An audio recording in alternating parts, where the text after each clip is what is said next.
Hey everyone, per your requests, I'm starting Soul Land 5, The Rebirth of Tang San today. My channel isn't monetized, so if you're able to, please support me on PayPal to help me stay active. Chapters 61 through 80 of the previous episode. Following his performance at the collision contest, Tang San... This youth looked tall and slender, with a scholarly air about his face, and he was quite handsome. He stood aside, watching the battle, always appearing calm. He seemed to be the oldest and the most skilled among them all. Of course, that was actually the case. This young man was the eldest senior brother of the Redemption Society. Senior brother is very strong. Be careful. Dubai reminded him from the side. Okay. Tang San nodded and then stepped forward. Wu Bingji also came forward with a faint smile, nodding to Tang San. Muanqing said, "This battle between you can be called a battle of elements. Bingji and Appo's demonic god transformation is the ice nymph transformation. Among all of you, he is the only one whose transformation doesn't and Appo's originate from the demon race. The ice nymph transformation comes from the nymph side. It's a kind of ice nymph. According to legend, they are natural spirits who have innate control over ice. Bingji and Appo's ice nymph transformation ISN and Appo's direct bloodline inheritance. The ice nymphs rely on division to pass on their lineage. He was accidentally contaminated by an ice nymph during its division, causing a mutation in his bloodline, which led to his ice nymph transformation. Several students in our academy have demonic god transformations with unique characteristics, and Bingji and Appo's ability is one of them.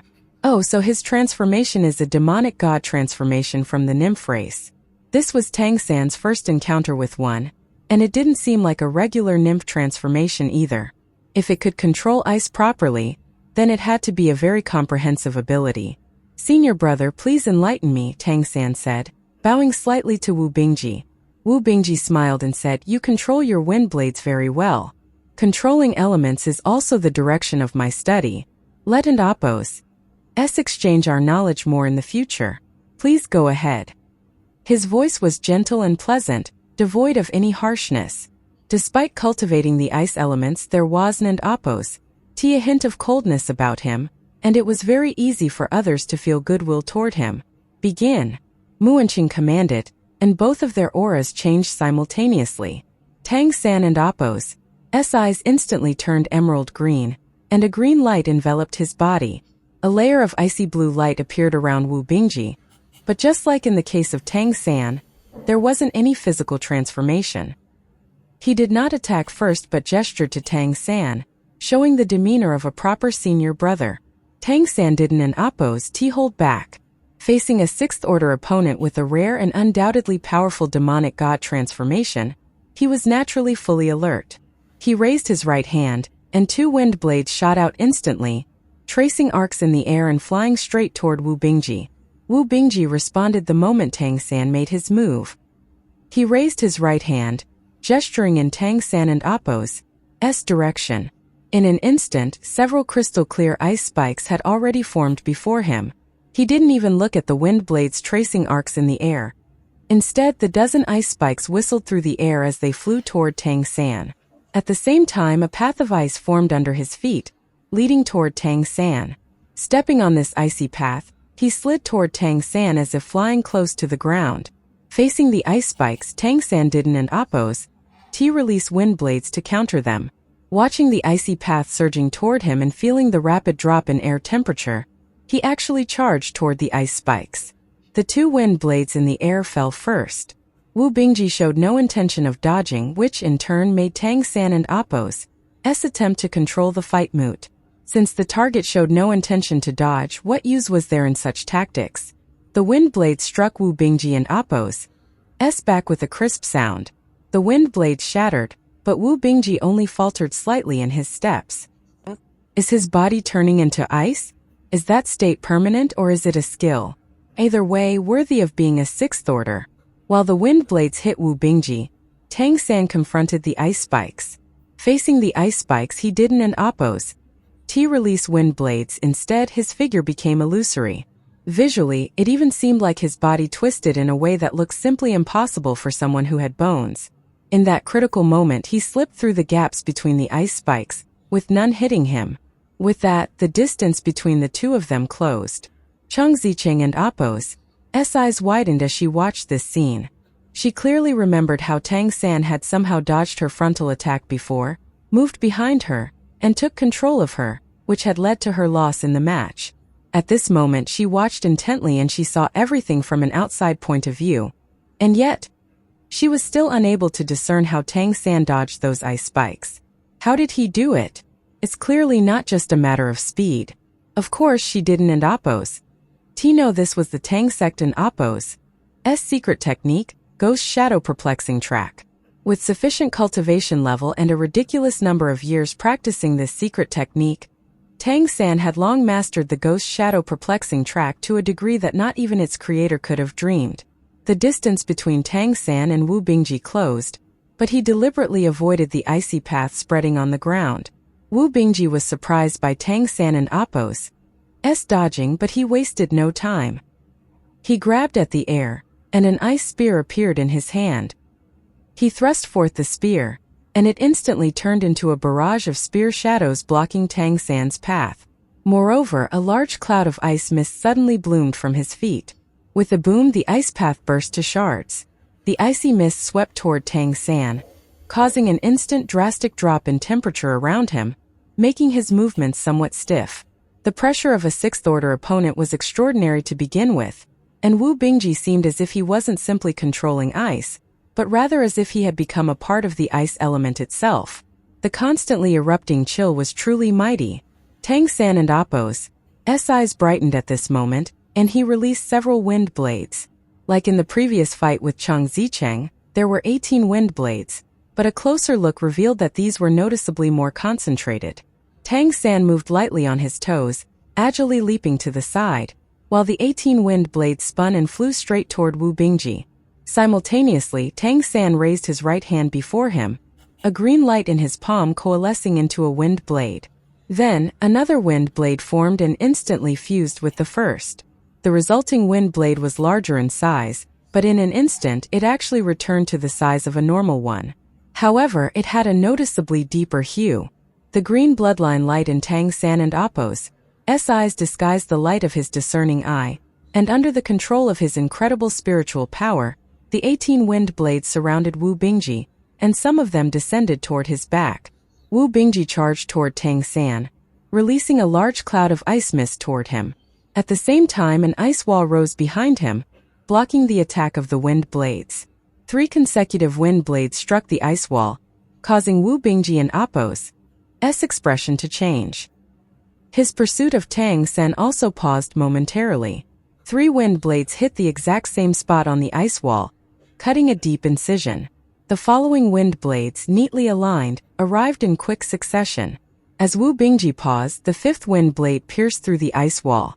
This scene left the spectating crowd feeling dazzled and mesmerized. As the saying goes, the bystanders see the clearest.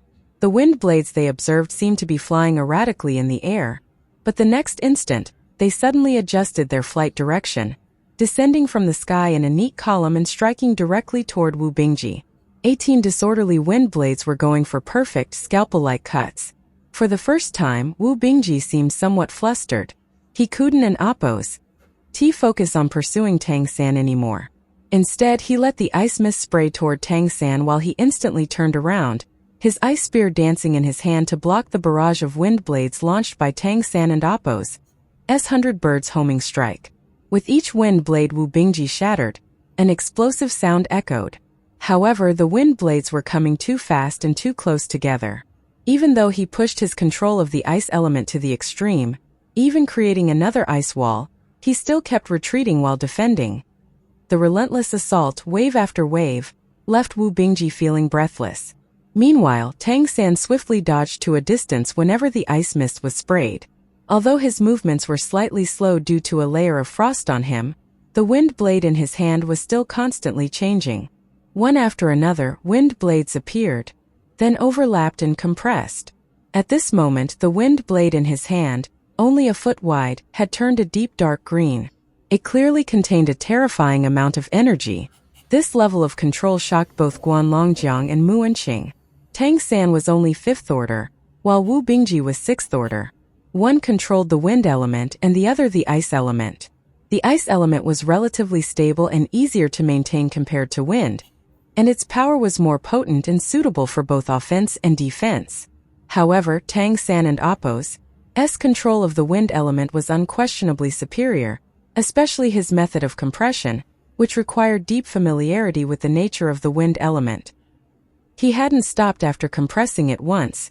Rather, he kept cramming more and more wind elemental energy into his blade. They didn't and Appo's know that under the discerning eye, the changes and fluctuations of the wind element were as clear as daylight to Tang San. In addition, having been a god king in the past, his understanding of the elements was incomparable to Wu Bingji and Appo's. With these advantages, controlling the energy was no longer a matter of elemental affinity, but a matter of having sufficient spiritual power. Upon closer inspection, one would notice that Tang San and Appo's right hand, which was holding the dark green wind blade, seemed to be rhythmically pulsating. With each pulse, the turbulent wind element became more stable. When Wu Bingji finally neutralized the 18 wind blades, he appeared disheveled. His arms were numb, and he had to recreate his ice spear 3 times. This was only possible because of his substantial control over ice elements, coupled with the remarkable defensive power of the ice attribute. Watching the battle, Cheng Ziqing suddenly felt less upset about her loss. Even someone with Wu Bingji and Appo's cultivation level struggled to withstand the 18 wind blades. In other words, it was only a given that she was unable to do that. Moreover, this fight revealed that Tang San had not used his full strength in their battle. Could his strength actually rival that of the eldest senior brother? The dark green wind blade in Tang San and Appo's hand finally moved. It shot out of his hand at great speed, but for some reason, it seemed to float slowly through the air, flickering with faint green sparks. Even Muanqing and Guan Longjiang felt a sense of danger when they looked at the blade. Wu Bingji and Appo's expression turned grave. He didn't and Appo's even consider dodging this wind blade.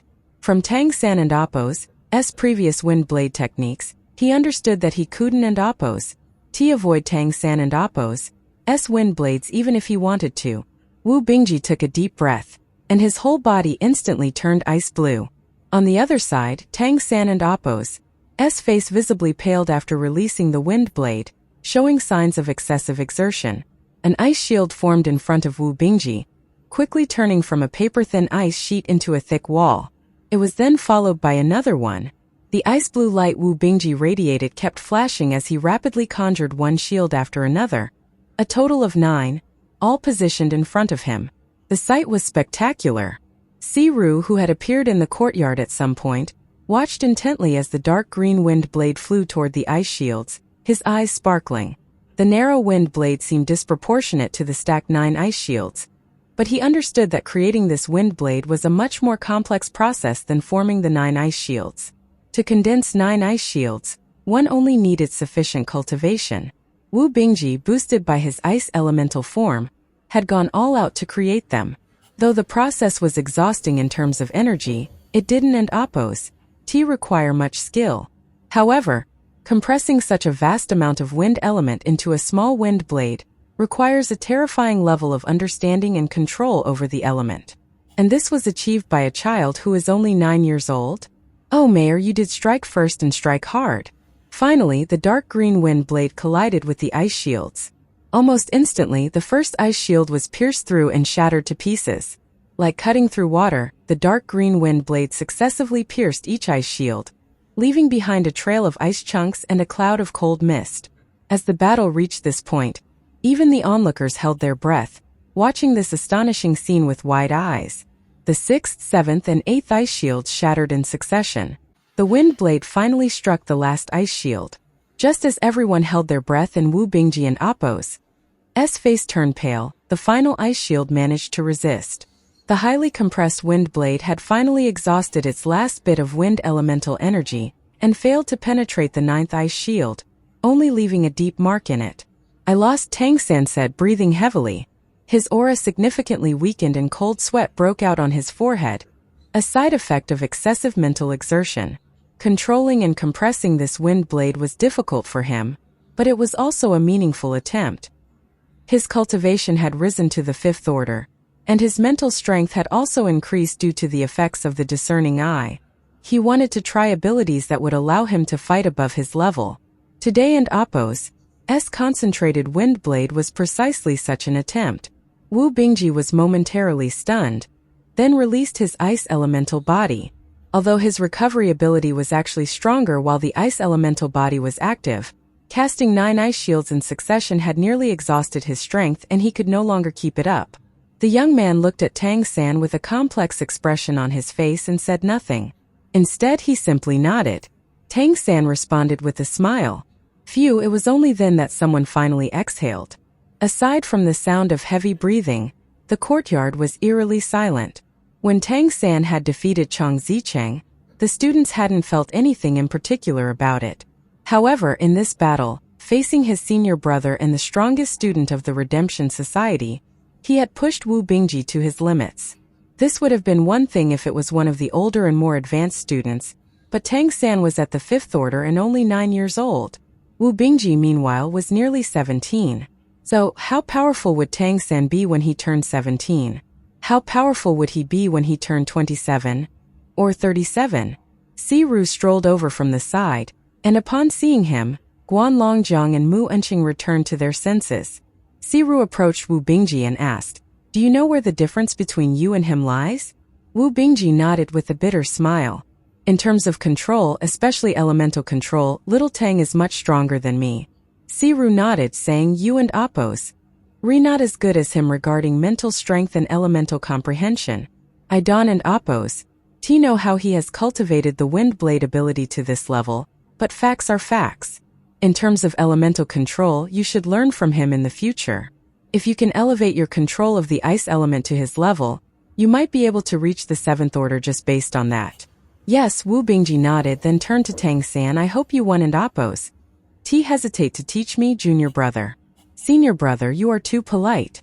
I also want to exchange more ideas with you."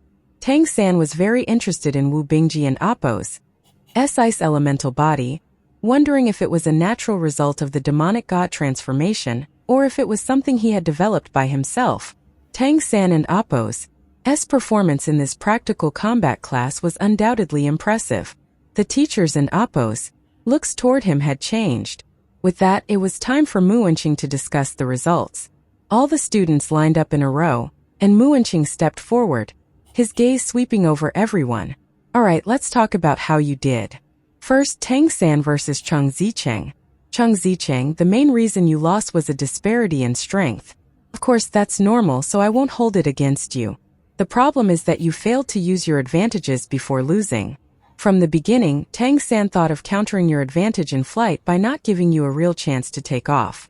Once you were in the air and you could properly use the speed of the golden rock transformation, then even if you couldn't and Appo's beat him, you should have been able to keep him busy for a while at least. So, when you're facing an opponent like him, your first thought should be how to take flight." Chang Zicheng stuck out her tongue. "Who knew he was at the 5th order? I and Appo's am not familiar with him." Mu Enqing and Appo's face became stern. "Oh, so because you're not familiar with him, you just jumped at him? Are you 5? It's the exact opposite. When you don't know the enemy, you should use your strengths to probe the enemy first. Where was your probing? You were only thinking of beating your opponent quickly so you could show off. In actual combat, mindset is the most important, and that's a losing mindset. You need to use your strengths against the enemy and Appo's weaknesses. With the wrong mindset, no matter how strong you are, you might still fail. See, Tang San did exactly what you should have done. He used his strength to prevent you from using yours. His first thought was to restrict your flight, so he used his wind blades to block all your aerial routes. That moment, he had already won. Of course, his combat skills are also much better than yours. And more importantly, from beginning to end, he kept his calm. How about you? For Tang San, there and Appo's nothing much for me to assess in this battle. He did very well." Chang Zicheng turned her head and glared at Tang San, who responded with a slight smile and an apologetic look. Dubai nudged Tang San from the side. "Little Tang, I didn't and Appo's expect you to be this powerful. Do you want to be my guardian? I heard that every powerful celestial fox in the tribe has a guardian. Guardians protect the celestial foxes. It's a very important task." Tang San glanced at him sideways. Thanks, but you'd waste such a good opportunity on someone unskilled like me. I'd say you should leave that task to someone else. Dubai rolled his eyes. Do you realize what you and Appos re-missing? You and Appos re-missing the chance to guard the great celestial fox vision. Tang San shrugged his shoulders but said nothing. Muanqing and Appos' commentary continued, naturally moving on to the battle between Guli and Zhang Zibin. His gaze first fell on Guli. You were still impatient in the battle. Just like your junior sister, you failed to utilize your greatest advantage fully. You knew your opponent was depleting your bloodline power by leveraging his cultivation advantage, and yet you didn't and Appos' change your strategy. Your loss was well deserved. Guli lowered his head, saying, Teacher, my attack power is too weak to break through his defense. What can I do if he decides to drain my energy? It and Appos' too disadvantageous for me. If I want to be effective, I need a partner with strong offensive abilities. Muanqing nodded. You are right in that regard. Your offensive capabilities are weaker compared to your defense and control. However, each ability has its strengths and weaknesses, and flaws are normal. In such situations, even if you can and Appos' defeat your opponent, you should try to control your bloodline power consumption better, so you can prolong the fight while finding ways to deplete your opponent and Appos' bloodline power. For example, choose the moments when your opponent intensifies their bloodline power to disrupt them and make them consume more. Even a fourth order against a fifth order doesn't and Appos' necessarily mean there and Appos' no chance. Yes, sir. Guli nodded respectfully, looking quite sincere. Muanqing turned to Zhang Zibin and said, You also have many issues. Knowing that his control is strong, why didn't an Appos' you choose to move around more in the initial part? Although it an Appos' also exhausting for Guli, how many times did he hit you and how much did you hit him? You would be dead if his attack was stronger and broke your defense. When you're facing someone with strong control but limited control time, keeping as much distance as possible is the best choice. Your safety is your top priority. You have the ability to attack with long-range fire, so why not make good use of it? What an Appos' the use of just charging in blindly. Your energy depletion wasn't small either. You would have been the loser if he held on for a few more minutes. Zhang Zibin, with a pained expression, nodded repeatedly. Next, Muanqing pointed out the problems each student faced in actual combat and offered methods for improvement. However, his explanations were of little use to Tang San. With Tang San and Appos' keen eye, he could see more problems than Muanqing could point out. The last match and the most spectacular of the day was Tang San and Appos'.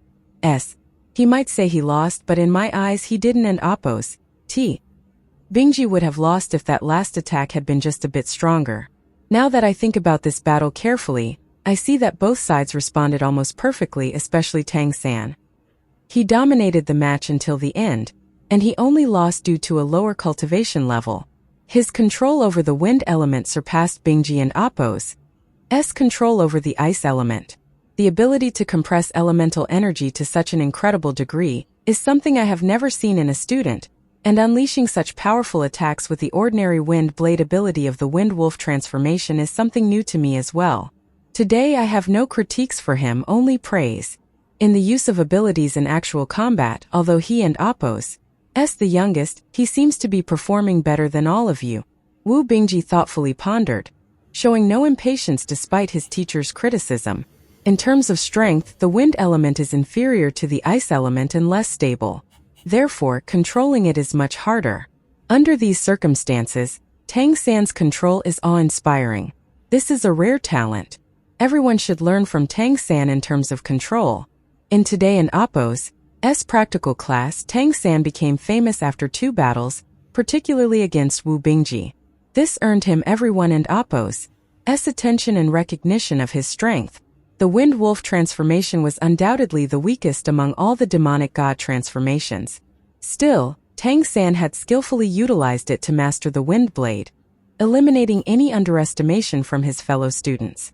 Just as Tang San was about to go rest, the teachers called out to him after the practical class. "Come with us," Siru said with a smile. Tang San followed the 3 teachers into a large wooden cabin. Siru and Appos' Eyes twinkled and suddenly Tang San felt as if the air in the room became viscous, and his body seemed to become transparent, sending a shock through his heart. Almost subconsciously, he connected with his wind wolf imprint. His eyes flickered with a green light as the energy of his mysterious heaven technique instantly transformed into the wind wolf transformation and Appo's power. However, the surrounding wind elemental energy was utterly isolated, rendering it unusable. How strange. There and Appo's a significant difference, but the origin seems to still be of the wind wolf lineage. What in Appo's going on here? Siru pondered aloud. At that moment, Tang San was equally shocked, if not even more so. The sensation just now, although not overwhelming, made one thing sure to him. The entity probing him was not merely a spiritual force but divine consciousness. Although this divine consciousness probing him was nothing compared to his own when he was a god king, it was still divine consciousness, the power of an actual god-level presence. Tang San never expected that the first god-level powerhouse he would encounter would be a human, a being he perceived as frail. In the Redemption Society, the strongest was not the mayor but Siru, the teacher before him. He recalled the mayor mentioning that besides himself as a green-class redeemer, there were also people at a higher level here, specifically 2 blue-class redeemers. Surely Siru had to be one of the 2. And he was at the god level.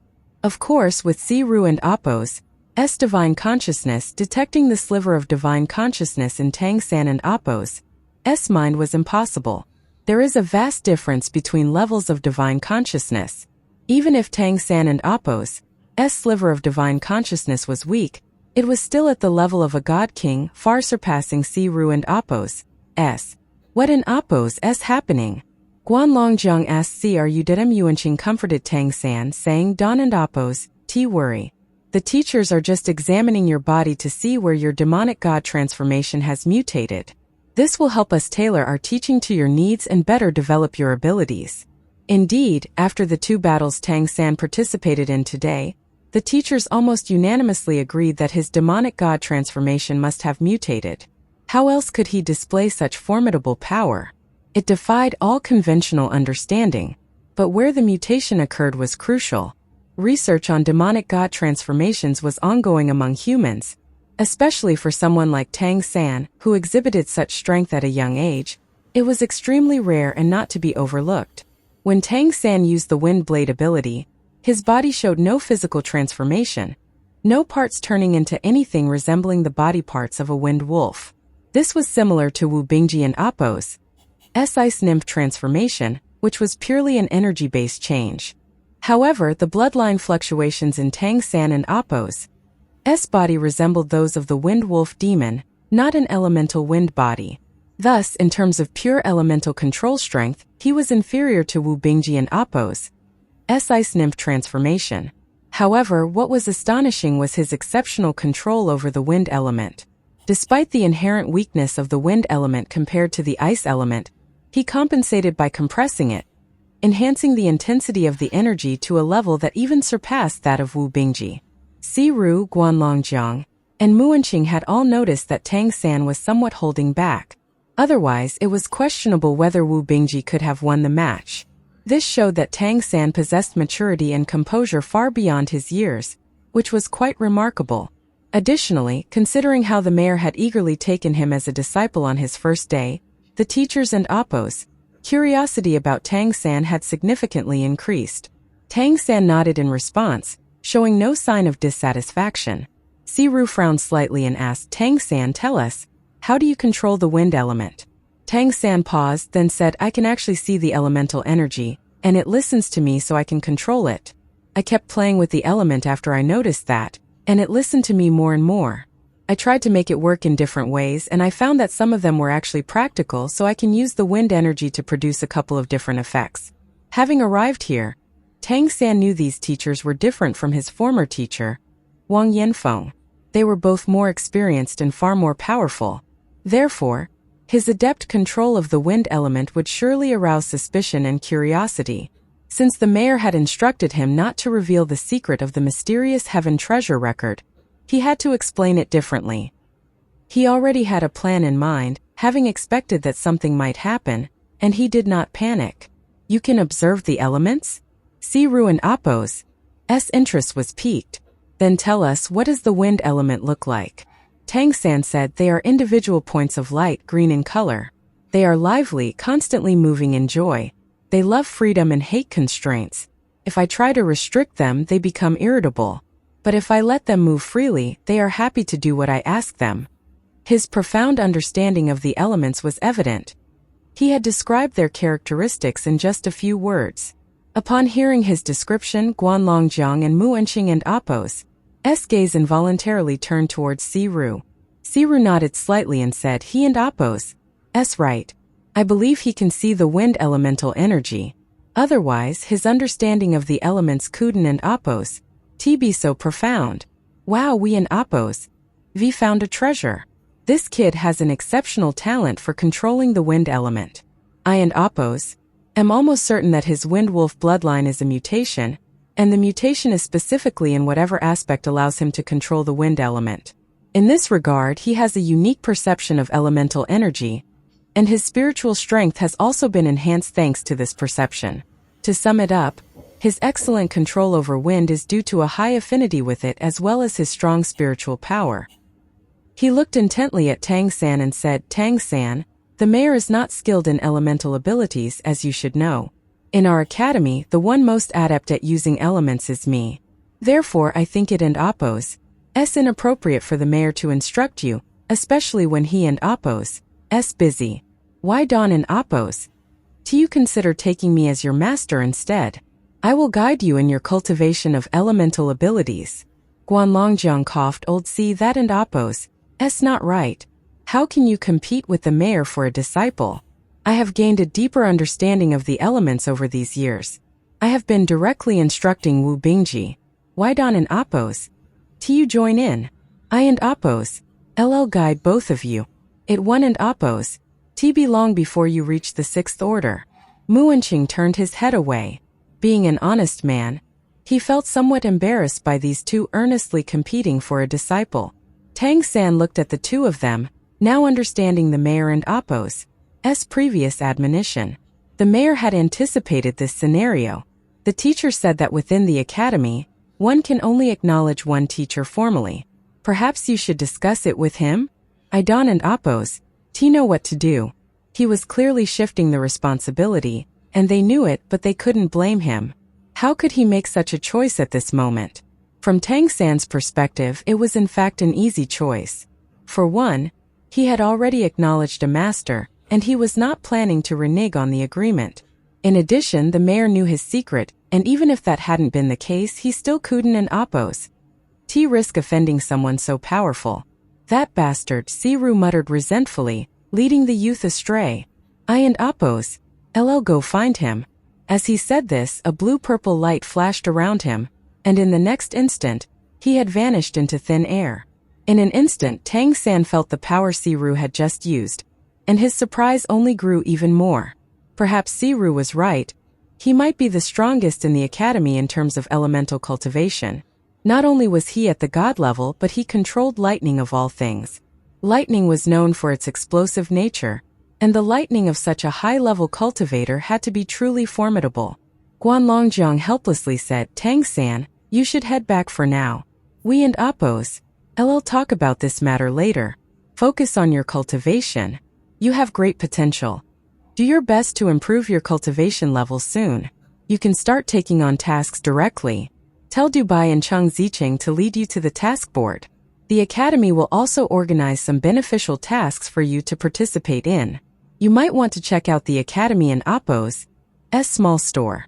Some things would suit you, but you and Apos' need to earn the money to buy them. The academy maintains fairness in this regard, and no matter how good you are, you will get no favoritism. Yes, Tang San agreed, the key terms taking tasks and small store becoming clear in his mind. Today and Apos' practical exercise had been a test for him, and having passed it, these privileges were now open to him.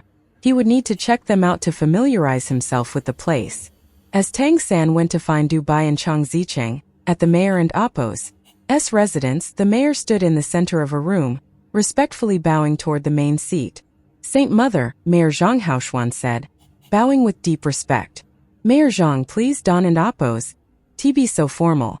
She slowly raised her right hand as she spoke, revealing a blue pattern on her palm. The mayor glanced at it and immediately smiled, nodding toward her.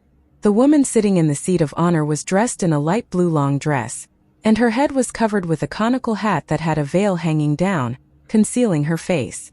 Even the air around her body seemed somewhat ethereal. How have you been recently, Saint Mother? Zhang Haoshuan asked with a smile. I and Appos have been well. It and Appos. S been calm lately, no major incidents. How are things at the academy? Are the children doing well? The Saint Mother asked with a smile. Zhang Haoshuan replied, everything is going smoothly, and everyone is working diligently. Oh, actually, we recently welcomed a new member, someone we discovered among the Wind Wolf tribe. This child is special. His Wind Wolf transformation bloodline has probably mutated. He is only 9 years old, and his cultivation has already reached the 5th order. We and Appos, we thoroughly checked his background. There are no issues, so we and Appos, we accepted him into the academy. He and Appos, s already studying here. 9 years old at the 5th order? That is indeed a remarkable talent, the Saint Mother commented without much surprise. Then, I'll let you take good care of his instruction. The academy has 16 children now, right? Yes, including the new arrival, exactly 16, the mayor confirmed. The Saint Mother sighed lightly. Unfortunately, this place might not last much longer. Ah, Zhang Haoshuan exclaimed in surprise. What do you mean by that? The Saint Mother calmly said, it seems he has begun to notice. For safety and Appos' sake, we must be prepared to make changes. The academy might need to be relocated. Of course, nothing has been decided yet. There could still be changes. Unless necessary, I do not wish to alter anything here. We have worked hard to achieve this advantageous position. Zhang Haoshuan asked with a wry smile, how much time do we have left? Then, the Saint Mother shook her head. It and Appos' hard to say. Wait for my message for specifics.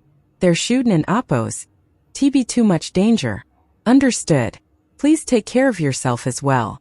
You are our organization and Appos' backbone, having made great sacrifices for it. You must remain safe, Zhang Haoshuan said, bowing deeply. I will be fine.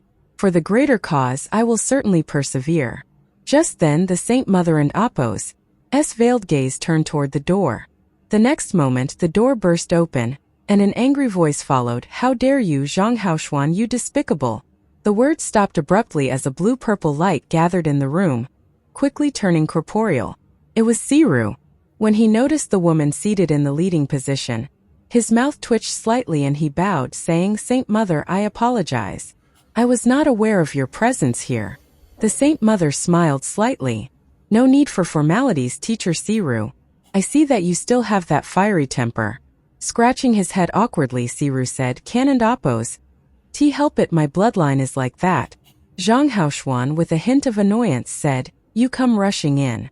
What if someone saw you? Why did you start scolding me the moment you entered? Siru retorted, That child must be entrusted to me. He and Appos' be wasted with you. What do you know about elemental control? Zhang Haoshuan sneered. I knew you'd try to snatch him from me, old fart. That and Appos' why I acted first. Don and Appos' think about it. He has already become my formal disciple. You have no chance. Before Siru could say anything, the Saint Mother asked, Are you talking about the new boy? Yes, Zhang Haoshuan nodded. The Saint Mother smiled. All right, you're even making me curious now. If Siru is so moved, the boy and Appos' talent must be exceptional. Siru explained he has a mutated wind wolf transformation, an extraordinary affinity and control over the wind element. A rare find. He and Appos' in the 5th order, and yet he's actually on par with Wu Bingji in combat. He and Appos' one of the best prospects in the academy and only 9 years old. I specialize in elemental control. Not giving this child to me would be a complete waste of talent. Zhang Haoshuan, you know nothing about controlling elements. On par with Wu Bingji, can wind element control really contend with ice element control? Even the mayor was surprised. When he had subdued Tang San that day, he hadn't and Appos' allowed Tang San to display his abilities fully. He highly valued Tang San and Appo's multiple abilities, but he had not expected the boy to be even stronger than he imagined. With that in mind, just the abilities related to the Wind Wolf transformation were enough to make Siru desperately seek him out. If Siru knew about his other abilities, the Saint Mother said with interest that and Appo's indeed impressive. Cultivation level ISN and Appo's everything, but if his control is comparable to Wu Bingji and Appo's that and Appo's truly remarkable. You must take care of him well. Alright, I must leave now. Mayor, remember to prepare for what I and Appo's mentioned just in case. As she spoke, she stood up. Zhang Haoshuan and Siru each placed their right hand over their chest, revealing the Redemption Society runes on the back of their hands. If Tang San were here, he would notice that Siru and Appo's and Zhang Haoshuan and Appo's runes were the same shade of green, not the blue he had anticipated. Gather like a fire, disperse like the stars, the Saint Mother chanted softly, and the next instant, she had transformed into light and shadows, quietly vanishing. Gather like a fire, disperse like the stars. Zhang Haoshuan and Siru solemnly repeated her words. After a moment, Siru turned to Zhang Haoshuan. Will you give the kid to me, yes or no? In your dreams. Zhang Haoshuan refused without hesitation. Do you want a beating? Siru retorted fiercely. Zhang Haoshuan said in a stern voice, do you know why the Saint Mother came just now? Zhang Haoshuan said with a grave face, she said that our situation here might not be sustainable. The academy could close down at any moment. Siru and Appo's pupils dilated. Don't tell me we were discovered? How's that possible? We and Appo's, we've been so careful. Zhang Haoshuan gave a wry smile in reply. You know her capabilities. If not for the Saint Mother and Appo's protection, could we have been safe here for so long? We and Appo's better prepare early. Notify everyone in advance to execute the plan. Besides the academy and Appo's children who don't need to evacuate immediately, other departments should disperse and hide in different cities. We and Appo's wait for the situation to settle before seeing if we can return. Siru nodded. If the Saint Mother herself came, it must be almost certain. What about the children? Zhang Haoshuan thought for a moment, then replied, go with the third plan. The third one? Why not the first? Wuden and Appo's, that be safer? Zhang Haoshuan shook his head. Let and Appo's go with the third. This batch of children is too exceptional. I really don't want to let them go. Besides, with the Saint Mother here, even if there are risks, she can help us avoid many of them. You and Appo's full of tricks, so let and Appo's follow your plan. But what about the disciple? Tang San would be better off following me. Siru hadn't and Appo's forgotten his original purpose. Zhang Haoshuan replied, of course you should instruct him, but forget about changing teachers. It wasn't an Appo's easy for me to take a disciple. Even if he has a mutated Wind Wolf transformation, can he compare to Dubai or Chang Zicheng?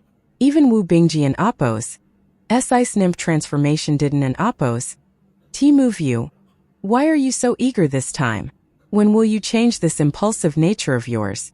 If not for this flaw, you would and Appo's been blue class by now. Does the master have to keep an eye on you? At least wait until Tang San breaks through to the 7th order before you start thinking about it. Siru looked at him intently. You and Appo's too cunning. No wonder everyone says that we shouldn't and Appo's listen to you too much. The best way is to beat you until you submit. But I and Appo's let you off this time for Saint Mother and Appo's sake. Once Tang San reaches the 7th order, he must switch to me as his master.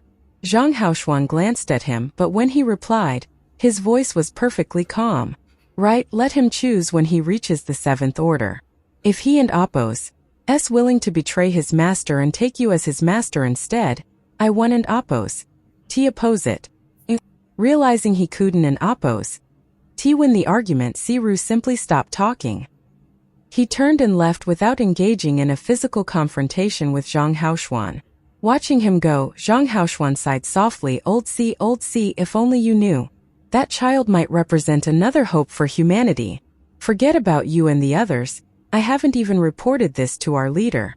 The fewer people who know about him before he grows up, the better. Here and Appo's The list of tasks. Back at the Redemption Academy, Dubai led Tang San to a room in the corner. To Tang San and Appo's surprise, the room belonged to Wu Bingji. It turned out that he was the one who managed the list of tasks. "Hi, senior brother," Tang San greeted, taking the initiative to show respect. Wu Bingji smiled slightly. "Hello, Tang San. Are you looking to take on a task?" Tang San said, "The teacher said I could come and look." "Senior brother, could you introduce me to the tasks listed here?" Wu Bingji nodded. "Our academy and Appo's tasks are mainly for everyone in Appo's training and experience. They include sparring tasks at Kali Academy, hunting demonic beasts, and collecting precious spiritual herbs. These are the three main categories. You can take any of them. However, considering that you're far more advanced in cultivation compared to the average human your age, I suggest you avoid the sparring tasks, because they may draw too much attention from Kali Academy. I would say that the other two kinds are more suitable for you. Generally, collecting spiritual herbs and hunting demonic beasts is done in teams. Since you're not alone, it's safer. And you can also cooperate with others to work more efficiently. As for the rewards, they all come as money." He then handed over several detailed lists. Although he didn't and Appo's recommend the sparring tasks for Tang San, he also included a list of those. "Understood, thank you, senior brother." Tang San spread the task lists on the table to examine them. Dubai, standing nearby, grumbled a bit. "Senior brother, how come I've never seen these tasks? I only get tasks like delivering messages or purchasing things, and the rewards are really small." Wu Bingji chuckled. "You little brother? You can't even protect yourself, so how would you hunt demons and fight academy students? It and Appo's important to know your limits, kid." Dubai said, "I and Appo's am not the little brother anymore. Tang San is." Wu Bingji looked at him and then at Tang San, shaking his head. "If he wants to, it might not be long before he becomes the eldest senior brother. That and Appo's why I call him Little Tang, not little brother." Dubai and Appo's mouth twitched, but recalling the battle between Wu Bingji and Tang San earlier, he couldn't and Appo's say much. After all, one had to acknowledge the superior strength and combatability of others. Tang San reviewed the task list, focusing mainly on hunting demonic beasts. Demonic beasts were essentially members of the demon clan, who had yet to awaken their spiritual intelligence. Tang San also ate demonic beast meat, which significantly benefited body tempering. Moreover, he noticed that the rewards for hunting demonic beasts were the highest among the three types of tasks. At least, they were rewarded in Etherhorn coins, along with Naturi coins and even higher-valued Empyrean coins. Some of these were truly substantial rewards.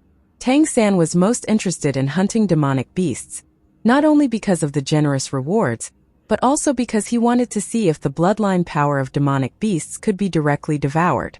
He was curious about the differences between their bloodline power and that of the demon clans. After reviewing the list, Tang San asked Dubai, "Where is the small store? Could you take me to see it?"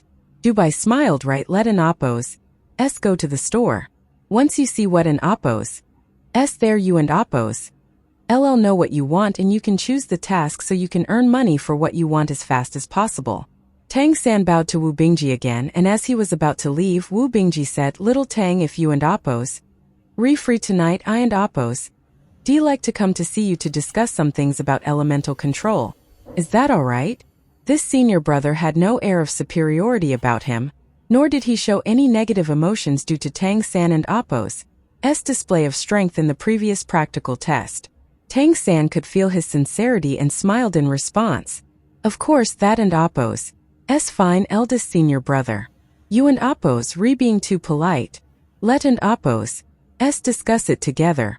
"All right, I and Appo's come to you after dinner tonight," Wu Bingji said with a smile. Dubai left Wu Bingji and Appo's room and whispered, "The eldest senior brother is such a nice guy. He's really the kindest person in the academy. Everyone gets along well with him, and he and Appo's really strong. Almost all the girls have a crush on him, even Chang Zicheng. Let me tell you, beating her is nothing. If you beat the eldest senior brother, though, she might just go all out to murder you." Just as Tang San was about to say something, a sharp scream sounded from nearby, and the next instant, Dubai was sent flying. Then Tang San saw Chang Zicheng spread her wings and carry Dubai to the rooftop. knocking on his head repeatedly with her wings. Do you want to die? Huh. Do you? Seeing Chang Ziqing and Appo's face turn red in anger, Tang San knew that Dubai was right on the mark. Heh, she sure has mature thoughts for her age. Of course, it's probably just an innocent crush. A brother in trouble can and Appo's be left unaided though, and Tang San unfortunately needed Dubai to take him to the store. With a light tap of his toes on the ground, Tang San leaped onto the rooftop. Senior sister, please don't interrupt our conversation like that. Dubai was just telling me something and it seemed important. Chang Ziqing paused, turned to look at him, and saw Tang San and Appo's honest and naive eyes. Did you not hear what he just said? Tang San replied. He said that the eldest senior brother is really nice and very strong. I didn't, and Appo's catch the rest before you took him to the rooftop. Is there something wrong with the eldest senior brother? Chang Ziqing glared at Dubai and said, no, what could be wrong about him? The eldest senior brother is nice. I and Appo's am annoyed that he was talking about others behind their backs. Can and Appo's I even compliment someone? Dubai lamented, with 2 bumps already formed on his head. Chang Ziqing glared at him and raised her wings to hit again. Tang San quickly raised his hand to stop her. Senior sister, calm down. We and Appo's all friends here. The eldest senior brother even arranged to come to my place tonight to discuss elemental control. Do you want to join us? Did the eldest senior brother invite you? Chang Ziqing paused. Yes, the eldest senior brother is really good at controlling the ice element, and I want to learn from him. He suggested coming over to my room, Tang San explained. Chang Ziqing and Appo's red face gradually faded as she asked, is it appropriate for me to go? I and Appo's am not that skilled at elemental control. Tang San said, actually, when you use your golden rock transformation, you also utilize the power of wind, don't you? I think we can discuss and help each other with the wind element. Chang Ziqing reluctantly agreed. All right then. What time tonight? After dinner in my room, Tang San said with a smile. Okay, Chang Ziqing said, not even glancing at Dubai, and floated down from the rooftop. Rubbing his head, Dubai looked at Tang San and then at Chang Ziqing, who had left. Brother, your ability to spout nonsense so seriously is incredible. My horizons have been expanded today. Tang San laughed. It and Appo's not nonsense. It and Appo's emotional intelligence. You do well to learn some of that. Once you do, you won and Appo's get beaten up as much. As they descended from the rooftop, Dubai was still grimacing in pain from the bruises. He muttered, to think she dares to hit the academy's mascot. She and Appo's asking for bad luck. In the distance, Chang Ziqing, who had just reached her room and pushed the door open, inexplicably slipped, stumbled over the threshold, and twisted her foot strangely, spraining her ankle. Meanwhile, Dubai, accompanied by Tang San, had arrived at the courtyard in Appo's southern room. He knocked on the door and a pleasant voice from inside said, come in. When he pushed the door open, Tang San saw a sign with convenience store written on it. The characters were somewhat crooked, definitely not a sample of masterful calligraphy, but the moment he entered, he immediately felt something else. The place had a very particular smell, a mix of medicinal herbs and fragrant aromas. Most importantly, the spiritual energy here was extremely dense. Kali City had rich spiritual energy to begin with, especially near Kali Academy. However, this room was undoubtedly the place with the densest spiritual energy Tang San had ever been to. There were fluctuations of various elemental energies, and even the air felt somewhat thick due to the overly rich spiritual energy. Even without using his discerning eye, Tang San could sense a blurriness in the air here. It was not due to pollution or smoke, but because of the ridiculous density of spiritual energy. Almost subconsciously, he took a deep breath and immediately, his bloodline felt slightly stimulated. However, he also quickly noticed a problem. Although the energy here was extremely dense, it was also very mixed. At a first glance, this room seemed to be a holy land for cultivation, but processing this mixed elemental energy was bound to be a serious pain for the average person. The southern room was large. Actually, even though it was technically called a room, it actually comprised 3 rooms. Each room had shelves filled with items, many of which were covered with protective cases. And even through the protective cases, It could be clearly felt that each item emitted a distinct aura, contributing to the dense spiritual energy in the room. This was indeed a convenience store. The owner of the voice that they had heard earlier now stood before them. It was none other than their physical training teacher, Mu Yunyu. Mu Yunyu didn't oppose to even glance at Dubai. Instead, her gaze sized up Tang San twice. I oppose. V heard about your achievements. It seems I oppose.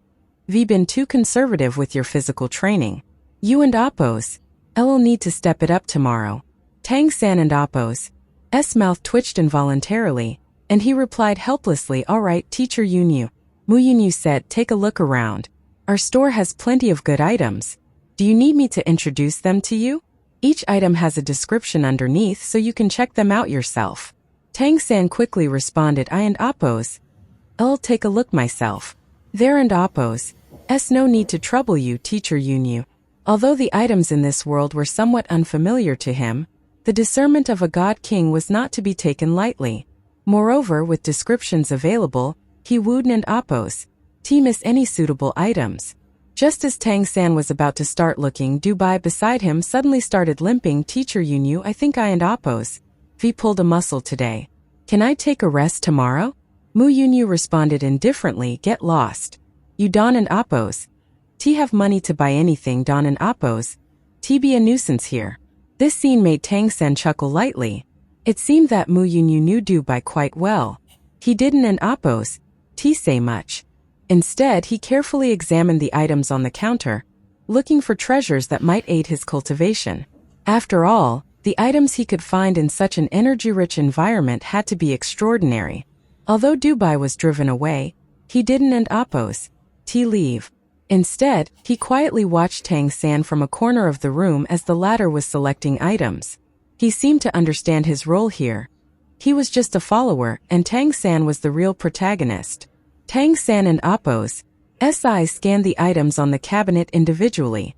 His eyesight and judgment of items were extraordinary, not just because he was a god king but also because he had a deep understanding and perception of cultivation and various items owing to his past lives. He knew what he needed and which things were worth his attention.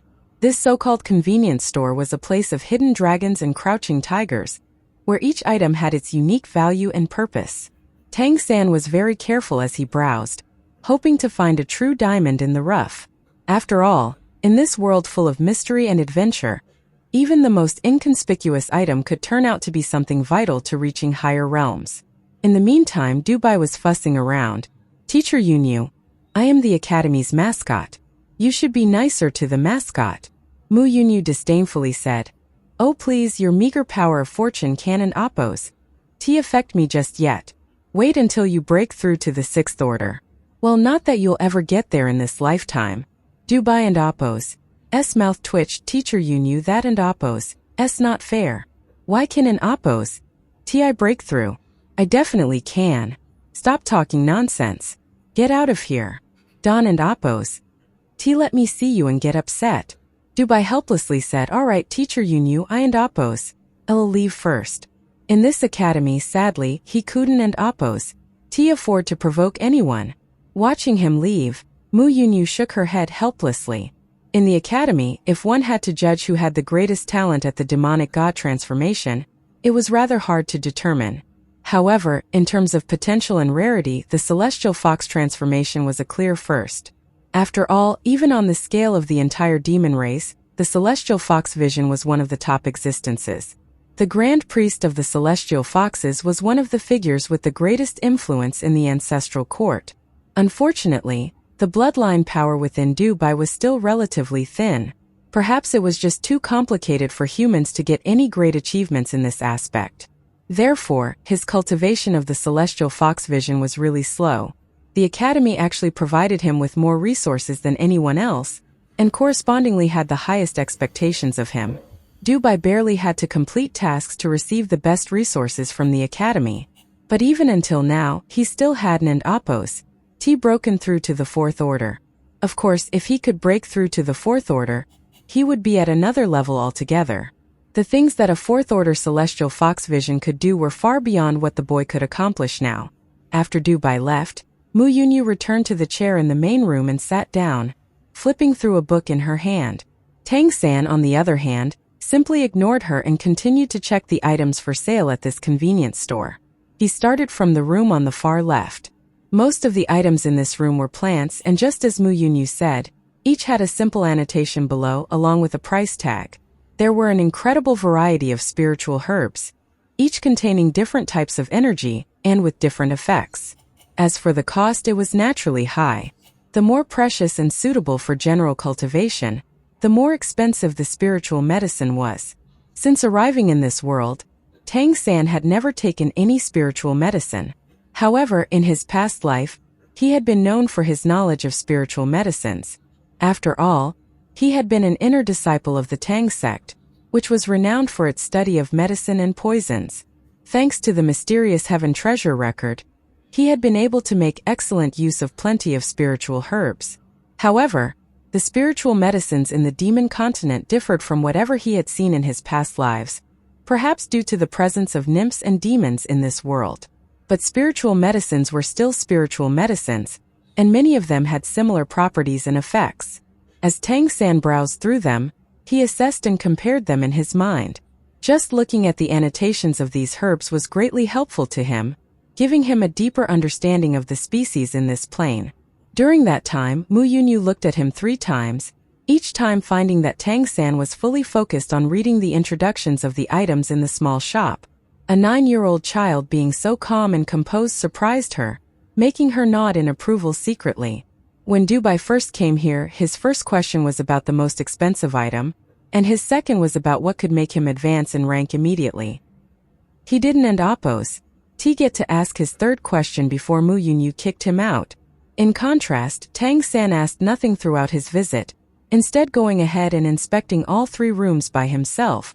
It wasn't oppose until the bell for dinner rang from outside that he was brought back to reality. Dinner and oppose. S ready, I and oppose. M closing up. Do you want anything? Mu Yunyu asked. Tang San, slightly regretful, responded, Teacher Yunyu, I haven and oppose. T finished looking. Can I come back tomorrow? Mu Yunyu nodded and said, Of course you can. The shop is always open. You can come and look anytime. As a newcomer, you can choose an item worth 1 Etherhorn coin for free. The purchasing power of 1 Etherhorn coin was already astonishing outside, but few items here were valued below 1 Etherhorn coin. Okay, thank you, Teacher Yunyu. I and oppose.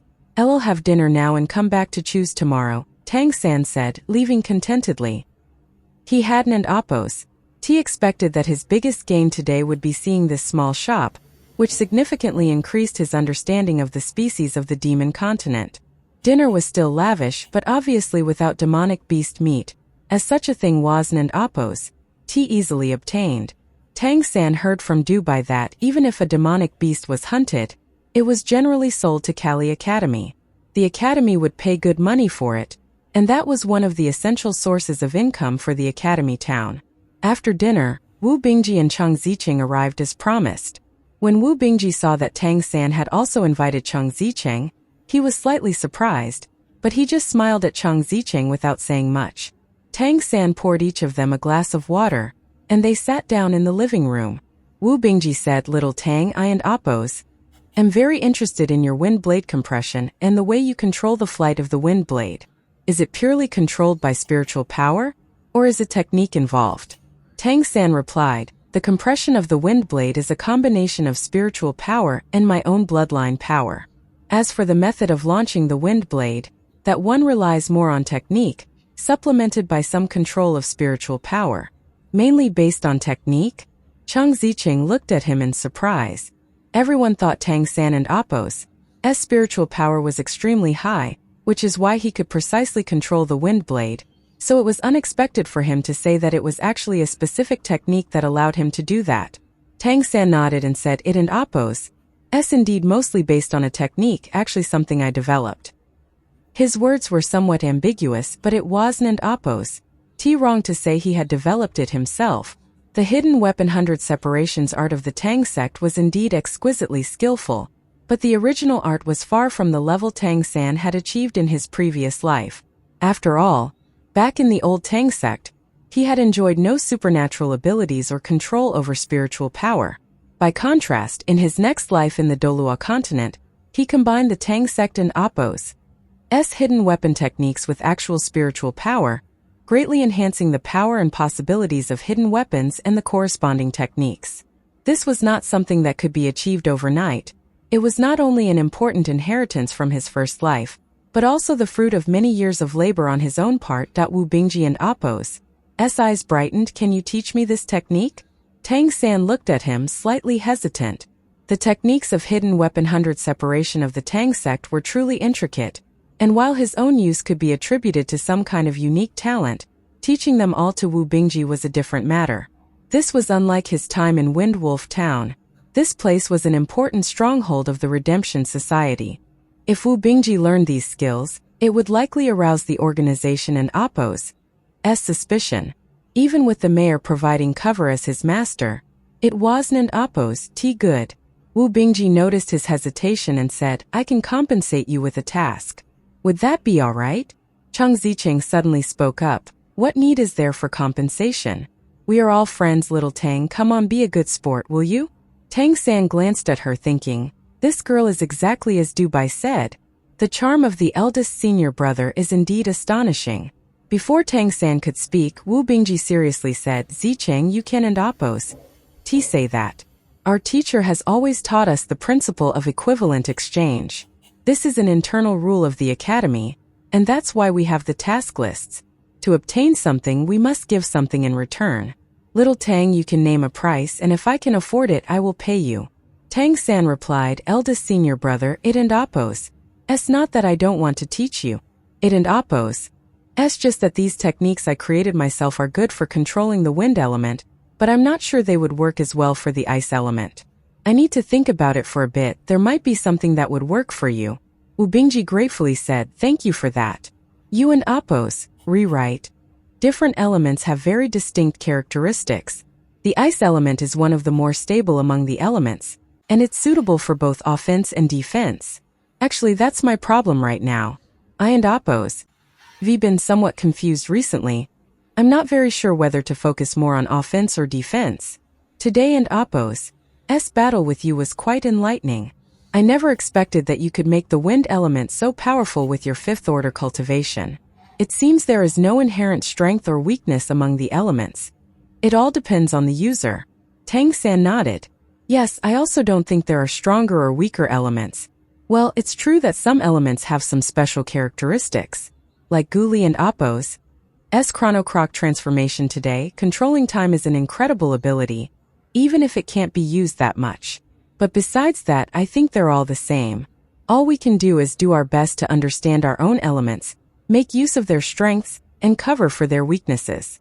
Wu Bingji deeply agreed. Exactly. Little Tang, how much do you understand about the ice element? Tang San responded, I don't really have a deep understanding to be honest, but I and Appo's always felt that although the ice element seems very reserved, it contains a lot of power behind that restrained appearance. Ice is formed from water, but it doesn't work like water. Water is the softest thing, ice is rigid. This works for defense, and I think you're doing that right with your shields, but I think you can also make good use of that hardness for offense. You know what they say, the best defense is a good offense. Wu Bingji and Appo's eyes shone brightly when he heard his last sentence. Right, the best defense is a good offense. Well said. I understand now, I think I get it. Little Tang, thank you. I think I see a clear path now. Guanlong Zhang was his teacher, but his guidance wasn't in Appo's as straightforward as what Tang San had just explained. Seeing his radiant face, Tang San smiled. As a god king, guiding these youngsters was an effortless task. Although he had lived in the demon continent for only 10 years and had taken a while to adapt to this identity, at his core, he was a being of 3 lifetimes. Cheng Zicheng looked somewhat confusedly at Tang San and then at Wu Bingji, not entirely understanding what Wu Bingji had realized. But she had never seen Wu Bingji so elated. Usually, the eldest senior brother was the very picture of composure. With that said, as long as he was happy, Cheng Zicheng was naturally delighted. Little Tang, you are amazing. What about me? What do you think of my golden rock transformation? Cheng Zicheng looked at Tang San in expectation. Tang San said, I actually heard a saying from my teacher back in the village. A rock rises with the wind in a single day, and it soars 90,000 kilometers in one swoop. The Golden Rock is probably the strongest flyer among the demon clans, especially over long distances. As Teacher Mu said, you have to make more use of your flight advantage. There are two things that you need, speed and agility. The problem is, your flight lacks a bit in both. I think the best thing for you is to just fly more often. Try flying in the forest as fast as possible and dodge the trees in your way. If you practice like that, you'll become a lot faster and more agile. Also, you're not transforming fast enough. The more time you spend on the ground, the more you let your opponent profit from your weakness. After all, you can't do much when you're not flying. The longer you stay down, the worse it is for you. Cheng Zicheng, who had asked casually, didn't and oppose. T expect Tang San to provide so many detailed suggestions, more than even her teachers. She was momentarily stunned.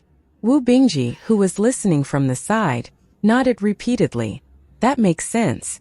Are you trying low-altitude flights in the forest? That and oppose. Interesting. Zicheng, I think you should try it. And oppose. A rock rises with the wind in a single day and it soars 90,000 kilometers, and oppose. That and oppose. A very interesting thing to say. Little Tang, you are truly talented. Tang San smiled and said, I was just repeating what I heard from a teacher a while back. Anyway, senior sister, if you find it helpful, you could try it. Aha! Cheng Zicheng was not stupid, and she knew she would do well to remember Tang San and Appo's advice, especially with Wu Bingji and Appo's support. Wu Bingji asked Little Tang, what about your method for compressing wind elemental energy? The wind element is volatile, and compressing it is no easy task. How can you control this instability? Well, the thing is, this is related to how I understand elements. You say that the wind element is unstable, but that's not really it. I just think people don't know the right way to control it. You can't just force elements to do what you want, you have to learn what they like and what they don't. Let me show you a simple experiment. As he spoke, he raised his right hand. With a flicker of light, a small green cyclone emerged in his palm. The green cyclone moved back and forth across his palm, naturally exhibiting the free nature of the wind element. Tang San extended his other hand, and similarly, another cyclone emerged in his palm, about the same size as the previous one. He then brought his hands closer together, and the wind generated by the two cyclones made them repel each other and wobble unstably as they approached. Watch closely, Tang San said. Then he separated his hands slightly, distancing the two cyclones. As the green light flickered, subtle changes appeared in the two cyclones. Gradually, even Cheng Zicheng noticed the change. The rotational frequencies of the two cyclones were synchronizing. When Tang San brought the two cyclones closer again, they still trembled slightly, but the sense of repulsion was noticeably less intense than before. When they came close together, they suddenly generated a suction force, collided with each other, and quickly fused into one. The original two cyclones became one, with a color that was noticeably darker than before, and the wind it generated was also more robust. It rotated steadily in the palm of Tang San and Appo's hand. This scene was bizarre for Cheng Zicheng. For Wu Bingji, who had been diligently studying elemental control, it was like discovering a new continent. They're rotating at the same speed? Yes, when they finally merged, the two wind blades spinning like tornadoes were like two springs coiling around each other, then stacking together to form a tighter spring. As they rotated at the same speed, with only slight deviations that complemented each other and Appo's arrangement, they made the impossible possible by merging together, and the combined wind blade was stronger than the sum of its parts. When Tang San merged the wind blades during the day, even the teachers couldn't and Appo's figure out how he did it. Now, as he demonstrated slowly with clearly spinning wind blades, it was much more evident. Arrangement, frequency. These two key terms were deeply imprinted in Wu Bingji and Appo's mind. Thank you, Little Tang, said Wu Bingji, feeling inspired. Let and Appo's call it a day.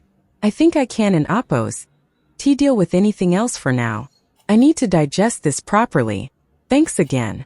I and Appo's I'll be heading back now.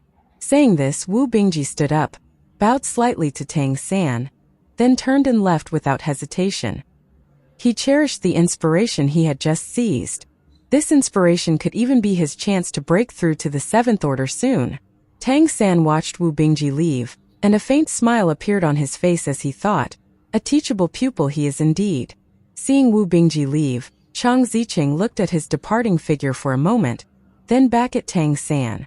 She laughed. You and Appos. Re-impressive, Tang San.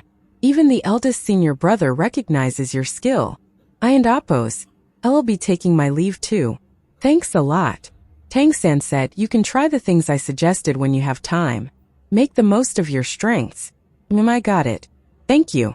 The pretty little girl got up and ran out.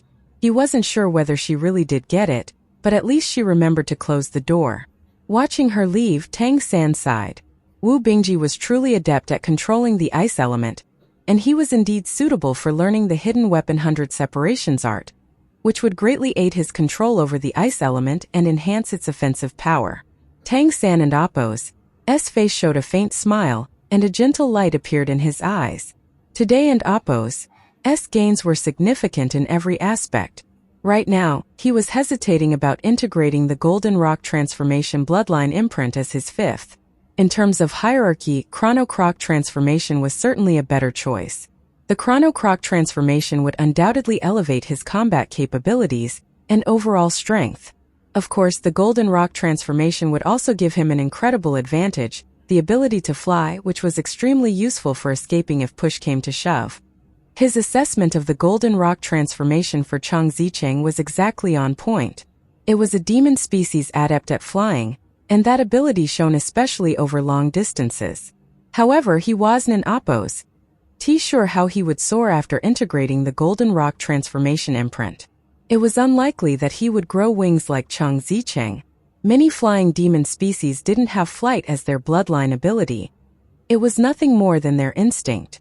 For example, when he previously absorbed some of the bloodline power of the white-crested falcon demon, he found that its ability was falcon eye, not flight. In any case, whatever the method, flying was important. Before reaching the God King level, if he wanted to fly, he could only do so by using a demonic god transformation and Appos' ability. He could just disperse the Golden Rock Transformation if something better came along later. As for the Chrono Croc Transformation, he could first find a way to absorb and store it without integrating the imprint into his energy vortex. With this in mind, he no longer hesitated. He returned to his bedroom, sat cross-legged on the bed, and began to cultivate the mysterious heaven technique, initiating the integration of the Golden Rock Transformation. As the energy of the mysterious heaven technique circulated within him, his bloodline power surged naturally. The orange-yellow imprint representing the Golden Rock Transformation began to glow slowly under the stimulation of his internal energy. This glow made the imprint look soft, with a very interesting texture. The feeling was bizarre. It differed from when he integrated other imprints. Maybe it was because the Golden Rock Transformation was of a higher level, but he felt some changes in his bloodline. His body and Appos' strength seemed to increase, especially his arm strength. The other 4 imprints he already possessed also emitted a faint glow under the stimulation of the new Golden Rock Transformation imprint. It was clear that the latter was comprehensively enhancing Tang San and Appos' bloodline power. The enhancement of bloodline power meant nourishment for his entire body. This nourishment would strengthen Tang San and Appos' physical constitution, allowing him to bear more energy. The mysterious heaven technique in Appos' body tempering effect was already great. Now, aided by the stimulation of the 5 imprints, Tang San and Appos' blood surged within him, giving him a feeling of tumultuous waves coursing through his veins. His whole body warmed slightly, and his overall aura improved. This boost also hastened the absorption of the unfinished bloodline power from the Wind Wolf Town Lord, Feng Xiong, and it swiftly pushed Tang San's cultivation toward the peak of the 5th order. The Golden Rock Transformation was indeed something else. Although this bloodline power was only of the 3rd order, it felt different from the previous 4 he had absorbed. Is this a difference in level? Tang San wondered. He decided to consult with the mayor later. Soon, the absorption of the Golden Rock Transformation imprint was complete. Tang San opened his eyes. The night outside had deepened by now, but Tang San and Appos' eyes became brighter. He took a slow, deep breath, stimulating the orange-yellow imprint within him as he circulated the energy of the mysterious heaven technique. Instantly, Tang San felt a strange power surge through him. His arms became noticeably more solid. The next moment, he saw two orange-yellow streaks of light extending from his arms, expanding outward, and transforming into two orange-yellow light wings. The light wings seemed somewhat ethereal at first glance, but they were very much tangible, real items. As Tang San lightly waved his arms, the orange-yellow imprint within him brightened momentarily, and his body felt lighter. With a strong flap of the wings, he began to ascend. Now in midair, he spread his wings and stimulated the wind wolf transformation imprint. Wind elemental energy swirled around him, and with his wings wide open, he lightly hovered in midair. Tang San and Appo's eyes shone brightly. He could indeed fly. This was impressive. Satisfied, he nodded in approval. With a thought, he deactivated the mysterious heaven technique, and the light wings on his arms disintegrated, dropping him back to the ground. The fifth imprint was fully integrated into his energy vortex, endowing him with the golden rock transformation and Appo's ability to fly. Until now, Tang San had not fully understood the peculiarities of this world, but he had begun to develop a fondness for it. He was confident that this world and Appo's wonders were no less than those of the Douluo continent he had once inhabited. The demons and nymphs here were indeed remarkable. With this new ability to fly, he had a new trump card in store, and more importantly, another path to survival if need be. He had also proven his strength to his teachers. Perhaps I could ask for a leave tomorrow? Thinking this, warmth filled his heart, and his passion for cultivation surged. He returned to his bed and continued to cultivate the mysterious heaven technique with all he had, absorbing the wind wolf bloodline power left over from Feng Xiong. At the Redemption Society, everything was as usual.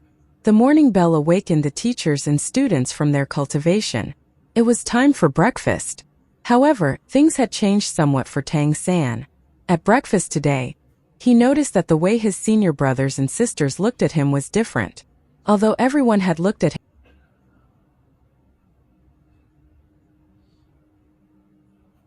like I thought. The 12th order seems to be more or less equivalent to the first class just below the God King level.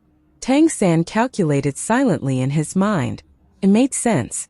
The lineage of wind wolves was only at the 4th tier, not even reaching the 3rd.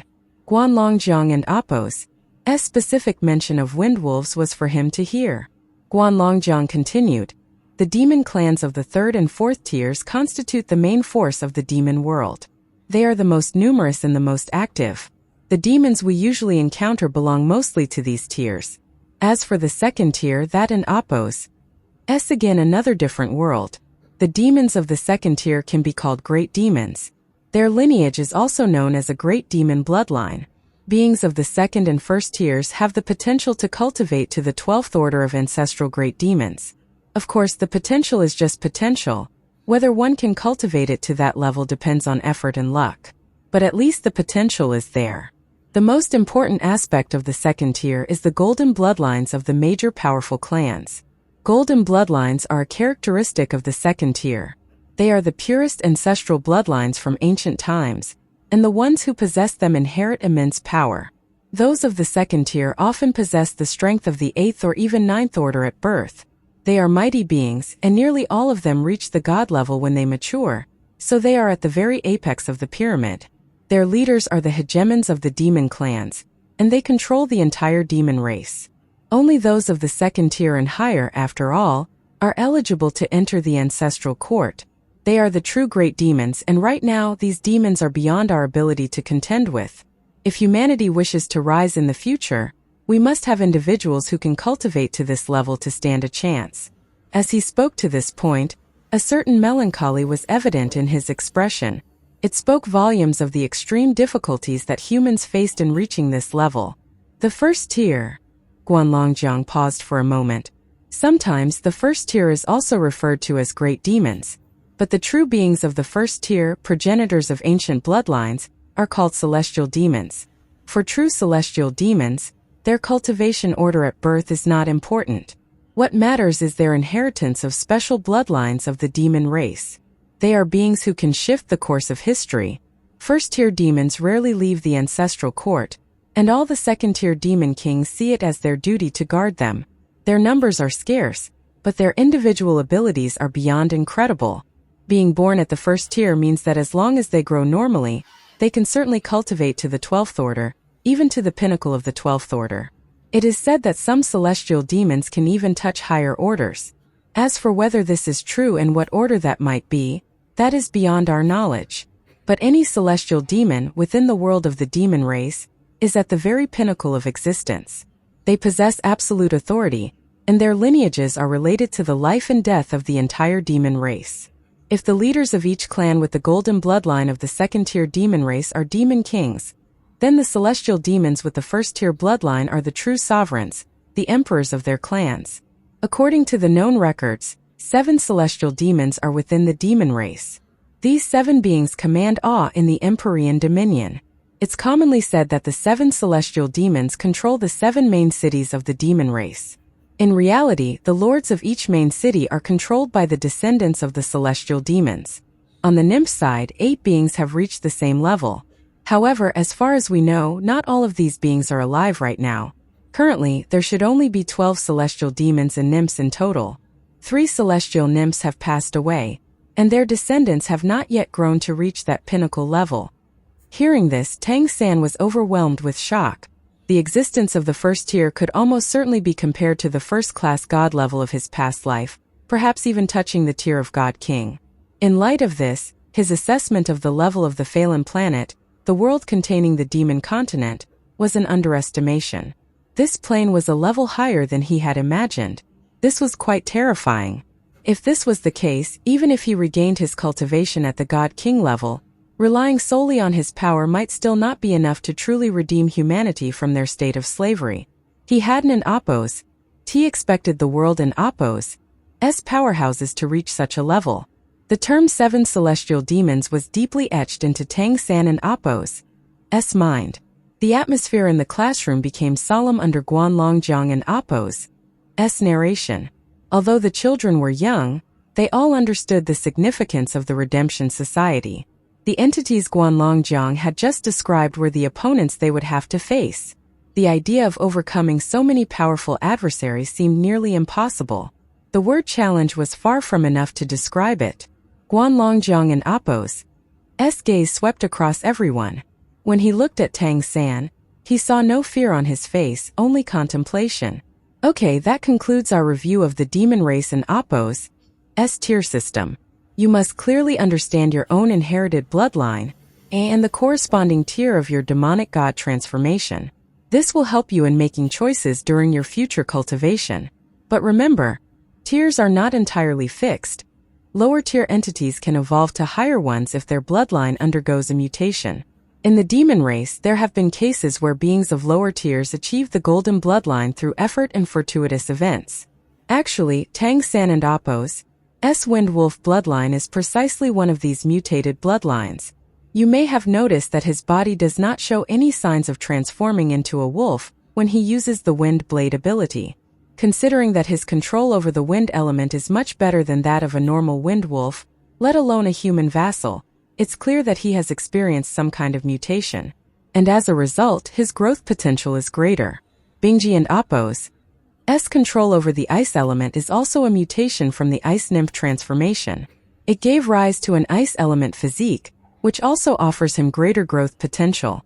Your admission to the Redemption Academy means that you all have bloodline powers or demonic god transformations comparable to the 3rd tier of the demon race. How far you can go with that depends on yourselves. But you must understand vassals and the true demons are different. Wedan and Ep5's possess their innate immense strength. The power we can achieve depends entirely on the amount of effort you put into it, and those who don't cultivate get nothing. Moreover, our vassal bloodlines are generally much weaker than those of the same type in the demon clans. It and Ep5's challenging to cultivate to their level. Tang San listened intently to Guanlongjiang and Ep5's lecture when Dubai, sitting beside him, nudged him lightly. Tang San turned to look at him with a questioning look on his face. Dubai chuckled softly and whispered, "Hey, you may want to think again about becoming my guardian. There and Ep5's still time, you know. I am the only one among us who inherited a first-tier bloodline." Tang San and Ep5's heart stirred as he was struck by the realization that the origin of Dubai's bloodline was one of the 7 celestial demons. Could the potential of the celestial fox vision reach such a level? Seeing Dubai and Appo's smug expression, Tang San smiled and continued listening to Guanlong Jiang. Chang Zicheng, who was sitting on the other side of Tang San, spoke in a low voice. Don and Appo's listened to his boasting. Yeah, the celestial fox demon emperor is one of the 7 celestial demons. But the problem is, Dubai's celestial fox bloodline is really weak. Otherwise, why can't Appo's he even break through to the 4th order? Celestial foxes may not be strong at birth, but as they grow up they don't even know what a bottleneck is. You shouldn't poke at someone's weakness, Zicheng. You and Appo's make friends that way, Dubai said irritably. Chang Zicheng rolled her eyes and ignored him. Tang San listened to their bickering, his gaze sweeping the students around him. How many of these senior brothers and sisters possess 2nd-tier bloodline powers? Senior sister, what tier is your Golden Rock transformation bloodline? Tang San asked quietly. Chang Zicheng proudly replied, the Golden Rock clan has no branches. It and Appo's a single line and a golden bloodline at that. The only difference between members lies in the concentration of the bloodline. The Golden Rocks themselves always possess a 2nd-tier bloodline, so there isn't such a great difference in power among them, but that's not the case with the vassals. As Teacher Guan said, our bloodlines aren't that concentrated. That's why I am not that incredibly strong and my bloodline is not golden. Hearing her explanation, Tang San suddenly felt enlightened. He somewhat understood why his body had undergone a series of reactions last night, when he absorbed the Golden Rock transformation as his 5th bloodline imprint, even experiencing a cleansing and reinforcement of his entire body. Even his other bloodline imprints were affected. Thinking back at the bloodlines he had absorbed previously, based on what Guanlong Jiang had mentioned in his own judgment, the Wind Wolf and Flash Leopard were 4th-tier bloodlines. The Ironhide Shield of the Rhino Demon and the Falcon Eye of the White-Crested Falcon were probably also of the 4th tier. If the bloodline power of Feng Xiong, the Lord of the Wind Wolf Town, was the purest of the Wind Wolf bloodlines, then it was likely at the peak of the 4th tier, but probably not quite at the 3rd. Tang San wasn't sure whether the Etherhorn Deer itself had a 3rd-tier bloodline, but he was fairly certain that the Discerning Eye, formed by the fusion of the Falcon Eye and Discerning Heart's Gaze, had at least reached the threshold of the 3rd tier, if not crossed it outright. However, Chang Zicheng and Appo's Golden Rock transformation bloodline was without a doubt at least 3rd tier. Since the Golden Rock was in the 2nd tier, this bloodline unquestionably had tremendous potential. In the future, if he could devour the true Golden Rock bloodline, his bloodline imprint could likely be upgraded to the 2nd tier. This was his experience until now, and he was sure that it would apply even at that level. This means that while the strength and abilities of the demonic god transformation was a key factor in choosing a bloodline imprint, the tier of the bloodline was equally significant. Even a 3rd-order Golden Rock transformation had brought substantial changes to him. Higher tiers would undoubtedly be even more powerful. Among all the senior brothers, purely in terms of the tier of the bloodline, Dubai and Appo's celestial fox transformation was the highest. Even though his bloodline was most certainly diluted, the potential of a 1st-order bloodline could not be underestimated. Looking solely at the tier rather than the strength, it was probably a 2nd-tier bloodline, even better than Chang Zicheng's Golden Rock. Moreover, reaching the 1st tier and touching the world of celestial demons might bring about unpredictable changes. Among the others, Tang San was almost certain that Gu Li and Appo's Chrono Croc transformation came from a 2nd-tier bloodline. Compared to the Golden Rock transformation, it was at least as powerful and likely much more so. Anything involving time was a mighty existence in any plane. Although he had only been at the Redemption Society for a few days, Tang San felt he had learned a lot. His understanding of this world had deepened significantly, which would greatly benefit his future self-improvement. Guanlong Jiang continued, therefore, in your future path of cultivation, enhancing your cultivation level is one aspect. Insight is also crucial. This morning, Bingji came to me and shared his insights after discussing with little Tang. He has already started to find his path, which is excellent. Of course, there's another method that will also enhance your bloodline strength in the future. That is to use the fresh blood of demons from your bloodline. By soaking in the blood of similar demons, you can absorb its energy to strengthen your own demonic god transformation. Tang San vaguely remembered hearing something similar from the Tiger Man, Zhang Tianshao, as well as from Wang Yanfeng. Of course he wasn't an Appos. Too concerned about this method of cultivation. He had the mysterious heaven technique, which allowed him to devour bloodline power directly. A method much more elegant and undoubtedly much more effective than soaking in fresh blood. Guanlongjiang then elaborated on some details of cultivating bloodline power, and ways to stimulate and enhance it. These things were of no use to Tang San. His only way to strengthen bloodline power was by devouring more using the mysterious heaven technique's power. Alright, that and Appos. That's all for today and Appos' lecture. Now the free question session. As usual, everyone can ask one question. Little Tang San, since you and Appos, new here, you and Appos, I'll be the first to ask today. Tang San was momentarily startled, but he quickly thought of his question. Teacher Guan, you mentioned earlier that among the demon clans there are 7 celestial demons, each ruling over one of the 7 major cities of the Empyrean Dominion. So, which of these celestial demons is the master of our Kali city? Guanlongjiang hadn't and Appos. Elaborated much about the 7 celestial demons, as he believed these were existences that these young students had very slim chances of ever encountering. Hearing Tang San and Appos' question, Guanlongjiang replied, Kali City is the domain of the Peacock Demon Emperor. The peacock is the king of all birds, and naturally, the Peacock Demon Emperor has always led all flying demon clans in the Empyrean Dominion. However, he paused for a moment as if to collect his thoughts. There is no Peacock Demon Emperor right now. The previous one died for unknown reasons. Although there is a direct descendant of its bloodline, it has not yet cultivated to the level of a demon emperor. Otherwise, this lineage would and Appos be stationed in this remote Kali city. The current Peacock Demon King is in Kali City and is very powerful. But there and Appos still a gap from being an emperor.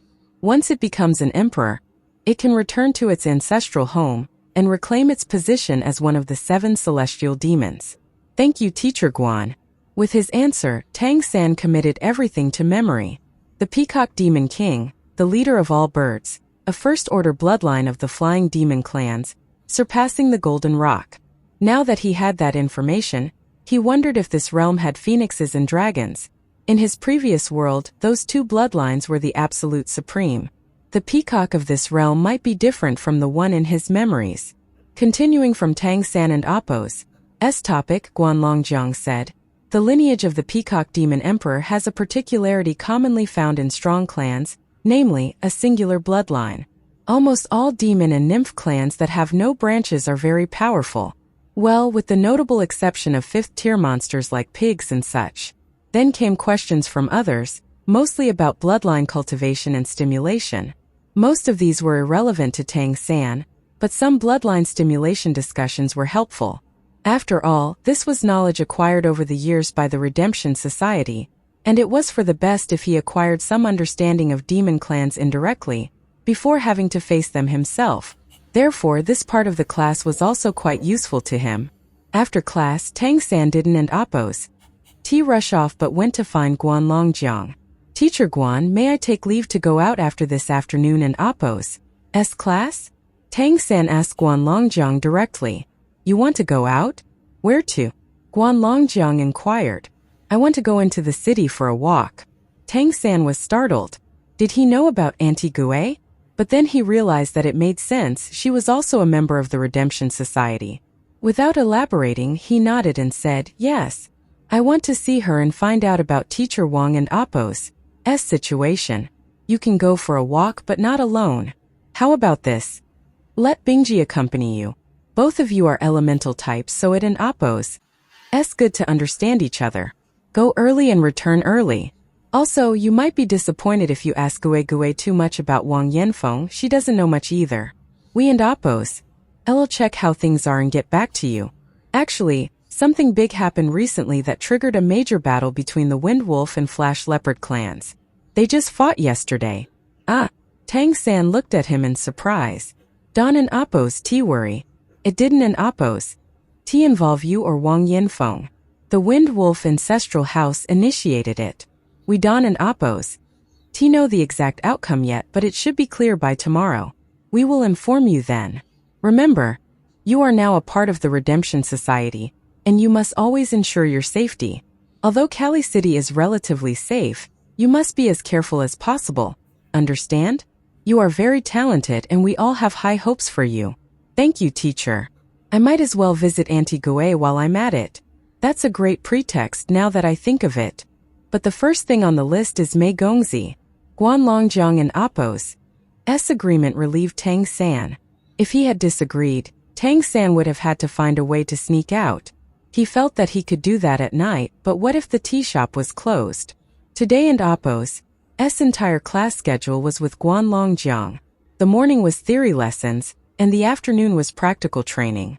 The training included guidance on bloodline circulation, sharing insights and understanding and stimulating one and Appo's bloodline. Tang San didn't and Appo's need much in this area, as his cultivation method vastly differed from the others. However, that didn't mean he found everything useless. There were some things to learn about stimulating bloodline power better, prolonging its activation, and unleashing greater power. These insights somewhat benefited Tang San and Appo's use of the mysterious heaven technique's power to stimulate his demonic god imprints, but he needed to explore independently. The experiences of others were only of referential value to him. Of course, in this afternoon and Appo's class, Tang San didn't and Appo's listen very carefully because his mind was elsewhere. Wu Bingji naturally had no objections to Tang San and Appo's suggestion. The insights from yesterday had opened a new path for him and benefited him immensely. The ice element was much more stable than the wind element, making it easier to compress. After yesterday and Appo's enlightenment, he had already understood how to compel the ice element to do his bidding. Certainly, he still failed a lot, but at least now he had a direction to go in and a method to try. Thus, even though Tang San was much younger than him, Wu Bingji didn't and Appo's treat him like a child. After the class in the afternoon, the two left the academy and made their way down the mountain.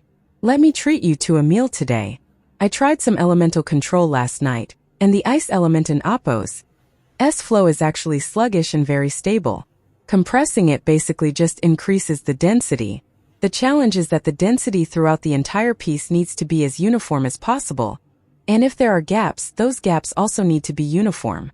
Otherwise, the whole thing is unstable and there and Appo's a risk of it bursting.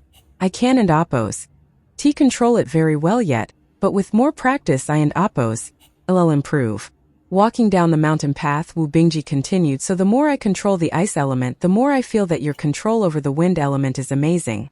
The wind element is so active that it must be much more difficult than controlling the ice element, but you can compress it several times over and it doesn't blow up in your face. That and Appo's incredible. I need to learn a lot from you in the future. Tang San and Appo's mind was already at Mei Gongzi and Appo's tea shop, but hearing his senior brother and Appo's words, he responded subconsciously. Actually, sometimes perfect stability doesn't and Appo's necessarily mean the greatest power. Some instability might actually benefit you, if you can control that instability. Wu Bingji was taken aback. Control the instability? Tang San almost mentioned the possibility of adding a fuse like in a bomb, but then he remembered that this world probably didn't and Appo's have such things as bombs and fuses. Even if he did say it, Wu Bingji would probably just raise an eyebrow. Thus, Tang San simply lifted his hand to gather a cluster of wind energy, which emitted a faint green glow and spun steadily. The wind element cannot be still. Once it stays still, it is no longer wind. Look here, senior brother, Tang San said, pointing to the whirlwind in his hand. Okay, Wu Bingji watched intently. Then he saw Tang San add a smaller whirlwind into the larger one. This new whirlwind was more condensed than the bigger one, and also spun at a visibly different speed. Its inclusion immediately made the entire whirlwind unstable. Then with a flick of his wrist, Tang San threw the whirlwind out. It flew about 5 or 6 meters before exploding, scattering a dozen sharp wind blades that sliced through the air with piercing whistling sounds. Wow! Wu Bingji was stunned. Tang San said, because the wind element is very active anyway, this method doesn't and Appo's really do much. Well, it's also because I'm just not strong enough to make it work better. But for your ice element, this method is much more suitable. You said yesterday that the ice element is strong in both offense and defense and you don't know how to choose, right? Well, in my opinion, they're and oppos. No need to choose. Attack or defense is just a matter of how you see things. A shield device can be used for defense, but what if you throw that shield at someone and make it explode in their face? Is it still defense then? Oh, and what if, when it explodes, it blasts out a bunch of ice blades or spikes? I think that'd be way stronger. So I think you really shouldn't focus that much on offense or defense. You should focus on your affinity with the ice element and controlling it well, and then you can do whatever you want with it. With his mind on Meigongzi and Appo's tea shop, Tang San was preoccupied with thoughts of that stunningly beautiful face and didn't and Appo's tea worry whether it was too much information for Wu Bingji to process in one go, so he just kept blabbering. Hearing Tang San and Appo's words, Wu Bingji was momentarily stunned, and he didn't even see the path in front of him as he walked alongside Tang San. If yesterday Tang San had opened a door for him, then today it was as if the walls around him were blown apart. The ice elements seemed to have shed their outer layer in his mind, revealing their true essence. Explosion, offense and defense in unity. Explosion, offense and defense in unity. Walking down the mountain, Wu Bingji didn't and Appo's tea say anything else. He would have liked to return immediately to study if he had the choice. However, his task was to accompany Tang San and ensure his safety, so naturally, he couldn't and Appo's tea just go back.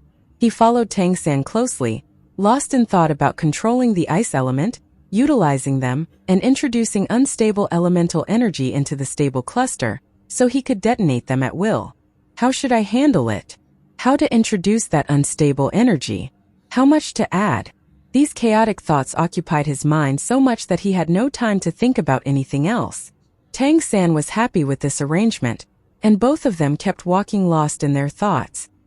His mind was actually filled with many more chaotic thoughts than Wu Bingji and Appo's scenes from his past life, longing in this life, the joy of finding what he was looking for, and the nervousness of seeing it again soon. Once they descended the mountain, they found themselves once more at the center of Kali City. Tang San had studied the map of Kali City numerous times, especially the route from the academy to the city center. Despite being unfamiliar with the area, he had a plan in mind and he didn't and Appo's take any detours as he headed to his destination. Wu Bingji appeared absent-minded, following Tang San wherever he went without caring about the destination. For him, nothing was more important than pondering over his ice elemental control. Walking through streets and alleys, Tang San led Wu Bingji along the edges of roads. They wore the academy and Appo's uniform, marked with the logo of Kali Academy. However, their logo indicated they were vassals, not students. Their status as vassals of Kali Academy was much higher than that of ordinary vassals, so the average demon wouldn't and Appo's trouble them under normal circumstances. Tang San wasn't and Appo's paying attention to their surroundings. As they neared Kali Square, his heart began to beat faster, filled with both anticipation and anxiety. What if Meigongzi wasn't and Appo's at the tea shop?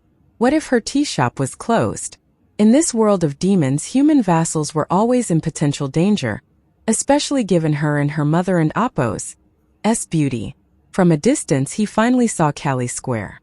Tang San took a deep breath to steady himself. Gulping hard, he quickened his pace toward the square. It was still afternoon, bright but past the day and Appo's warmest period. The first thing Tang San saw was the large tree where he had waited for Wang Yanfeng. The warm afternoon sun shone through the crown of the old tree, casting uneven, dancing shadows on the ground. His gaze pierced through the shadows of the trees, and amidst the interplay of light and dark, he spotted a little shop in the distance. Yes, it was still there. Meigongzi and Appo's milk tea shop remained. With the discerning eye combined with the purple demon eyes, Tang San instantly maximized his vision. Wu Bingji actually sensed something and turned to look at Tang San out of reflex. He was startled to see a purple glow swirling in Tang San and Appo's eyes. Tang San slowed his steps, afraid to disturb the distant place under his gaze. As he remembered, the milk tea shop was unchanged from his last visit. Demons buying milk tea queued endlessly at the entrance. Inside, two figures bustled about. Absent was the older one. Only two petite figures were present.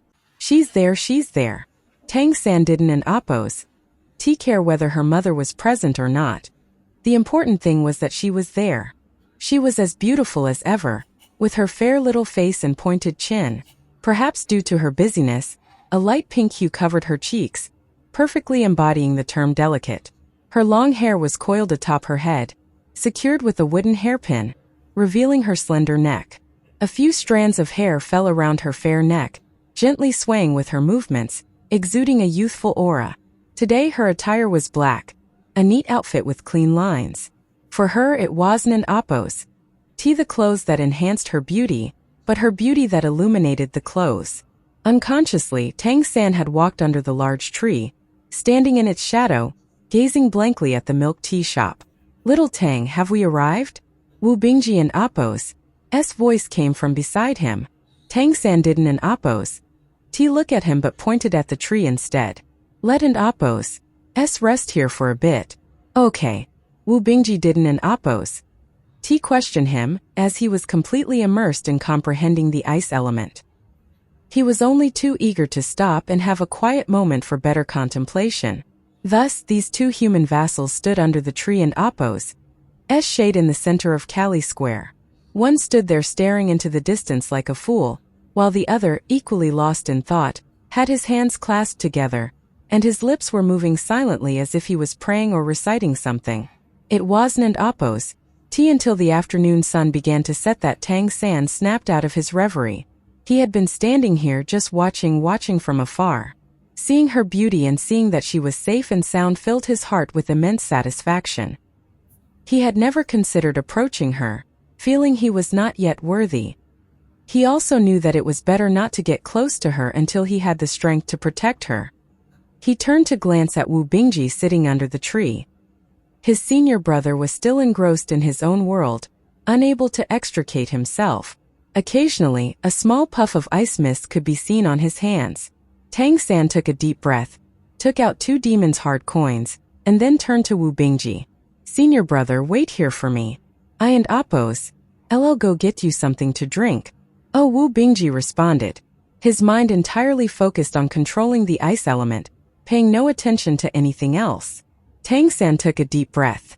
Seeing Mei Gongzi again stirred the most incredible emotions in his heart: excitement, restlessness, and nervousness. This feeling was unique, something he had never experienced even in his past life, akin to going on a blind date. Well, Tang San had never been on a blind date, so he had no way to know if that was the feeling, but he thought that was probably how it felt. With these complex emotions, he had unknowingly arrived outside Mei Gongzi and Appo's milk tea shop. There were quite a few demons buying milk tea at this time. Tang San silently queued up at the back. His stature was small and inconspicuous compared to the giant demons around him. Mei Gongzi and the little clerk in the shop couldn't and Appo's see him, hidden as he was in the back. But Tang San could silently sense their presence and hear Mei Gongzi and Appo's pleasant voice. She only spoke these few words. Yet even these impersonal platitudes, when they came out of her mouth, caused his heart to tremble slightly. The sound and smile of his wife from his previous life appeared in his mind. She always looked at him with a coy smile. Even after many years, he could still clearly remember the scene of their first meeting. Her first words were, "My name is Xiao Wu and Appo's, Wu and Appo's, as in and Appo's, dance, and Appo's." But when they met again in this world, she said something different. She said her name was Mei Gongzi. The milk tea was made and sold quickly, so the demons buying it would leave swiftly. Tang San followed the queue, moving forward. Finally, it was almost his turn. Just as he was about to step forward, ready to face Mei Gongzi up close, suddenly, something pushed his shoulder hard, sending him stumbling sideways. Regaining his balance, he looked at the one who had pushed him. It was a burly demon with a big belly and 2 long tusks at the corners of its mouth. It didn't end Appo's even glance at Tang San. Instead, it turned directly to Mei Gongzi and said, 10 cups of milk tea. Mei Gongzi at that moment was looking at Tang San. Tang San had been so focused on her that he hadn't an Appo's expected anyone to push him at that moment. Caught by surprise, his anger surged, and his face showed a mix of shock and rage. Mei Gongzi looked at him with a bit of surprise, then turned her gaze to the demon that seemed to be from the Porcupine clan. She said lightly, "You didn't an Appo's TQ." The Porcupine demon was taken aback. "How did I not queue? I an Appo's been queuing."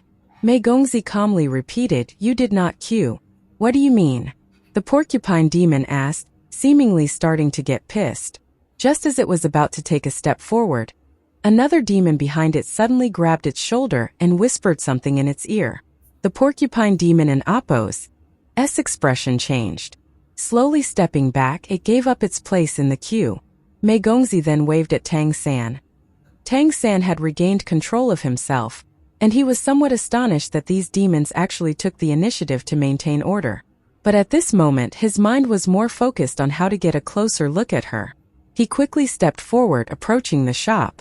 As he looked at Mei Gongzi through the shop window, he felt many emotions. "What would you like?" Mei Gongzi asked, her voice just as calm as before. Tang San stuttered, I want 2 cups of milk tea." "Okay, 2 demons' hard coins." Mei Gongzi filled 2 cups of milk tea and handed them to him.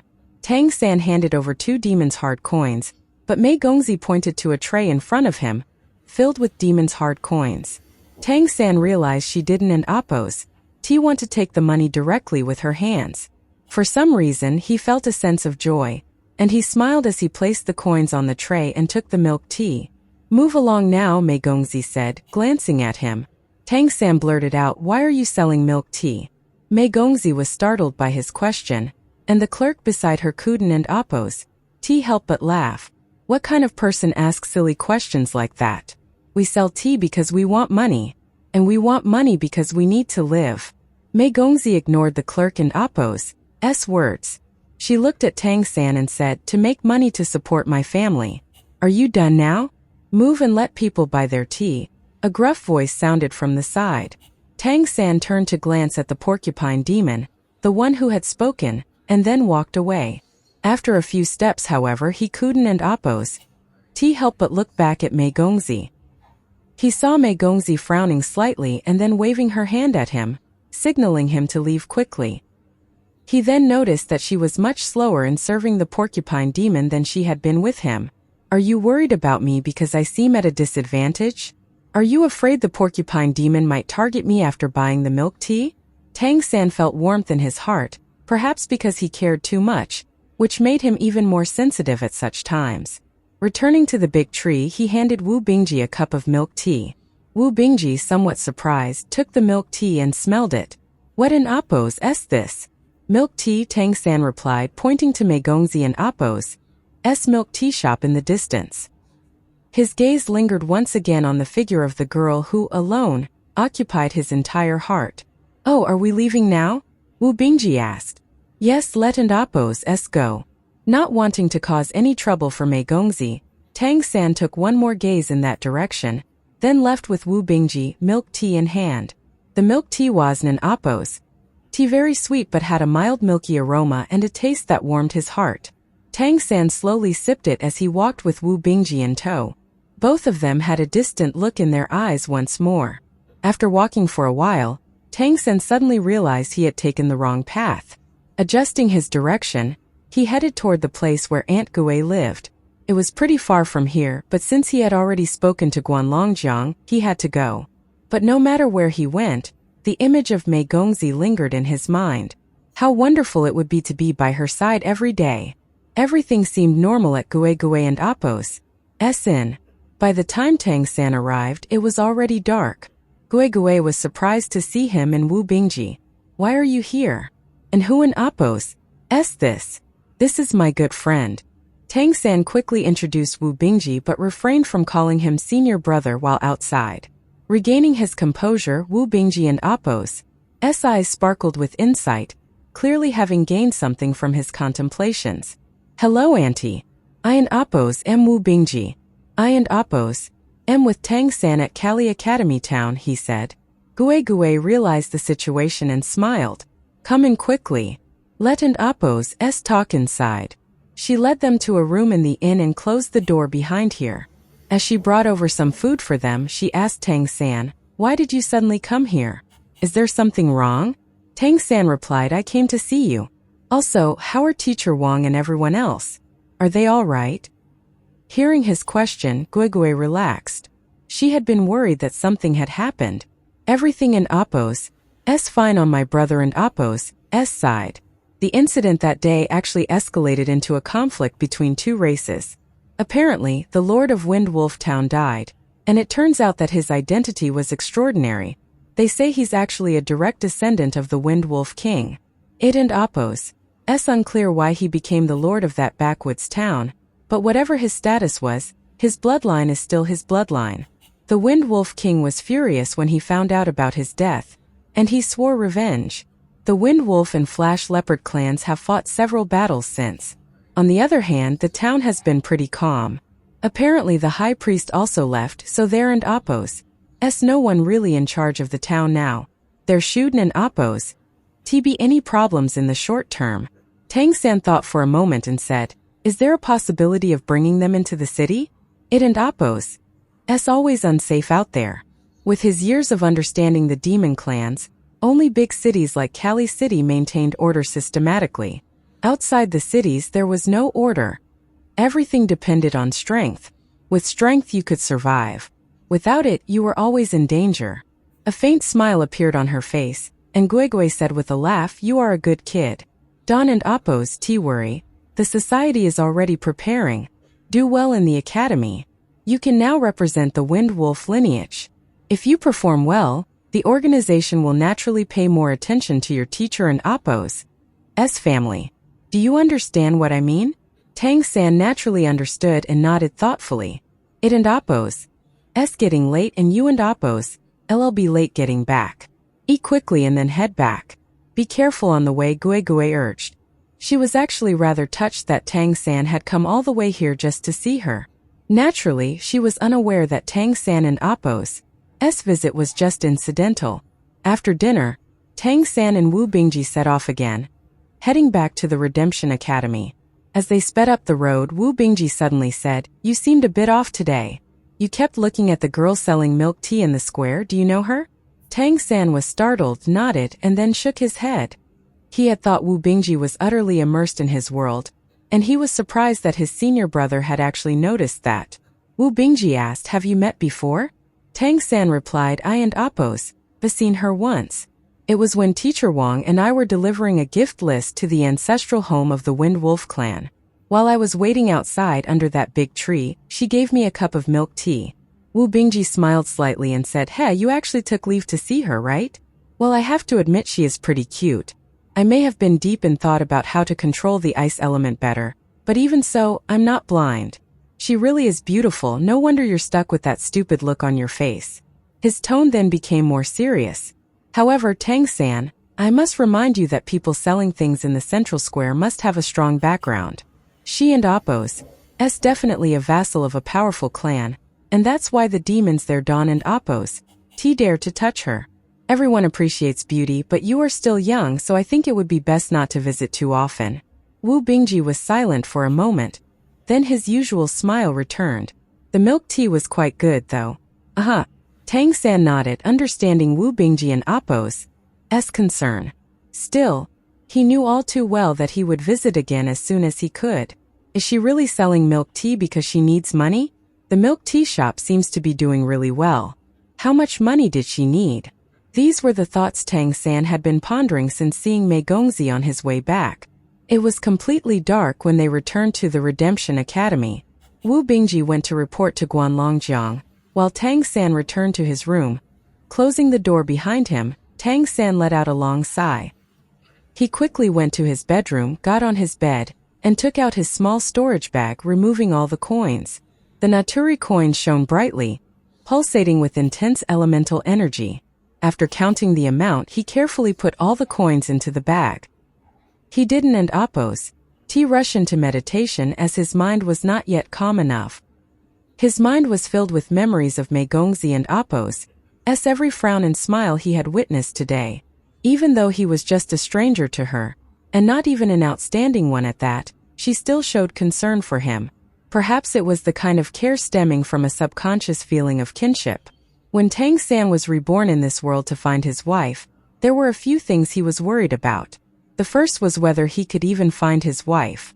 The second was whether the wife he found would still have the same heart as in her previous life. Even in a place like the Demon Continent, he was not the least bit concerned about his wife being reincarnated as a demon. He did, however, fear a significant change in her personality. Now it seemed that fate still favored him, guiding him to find her.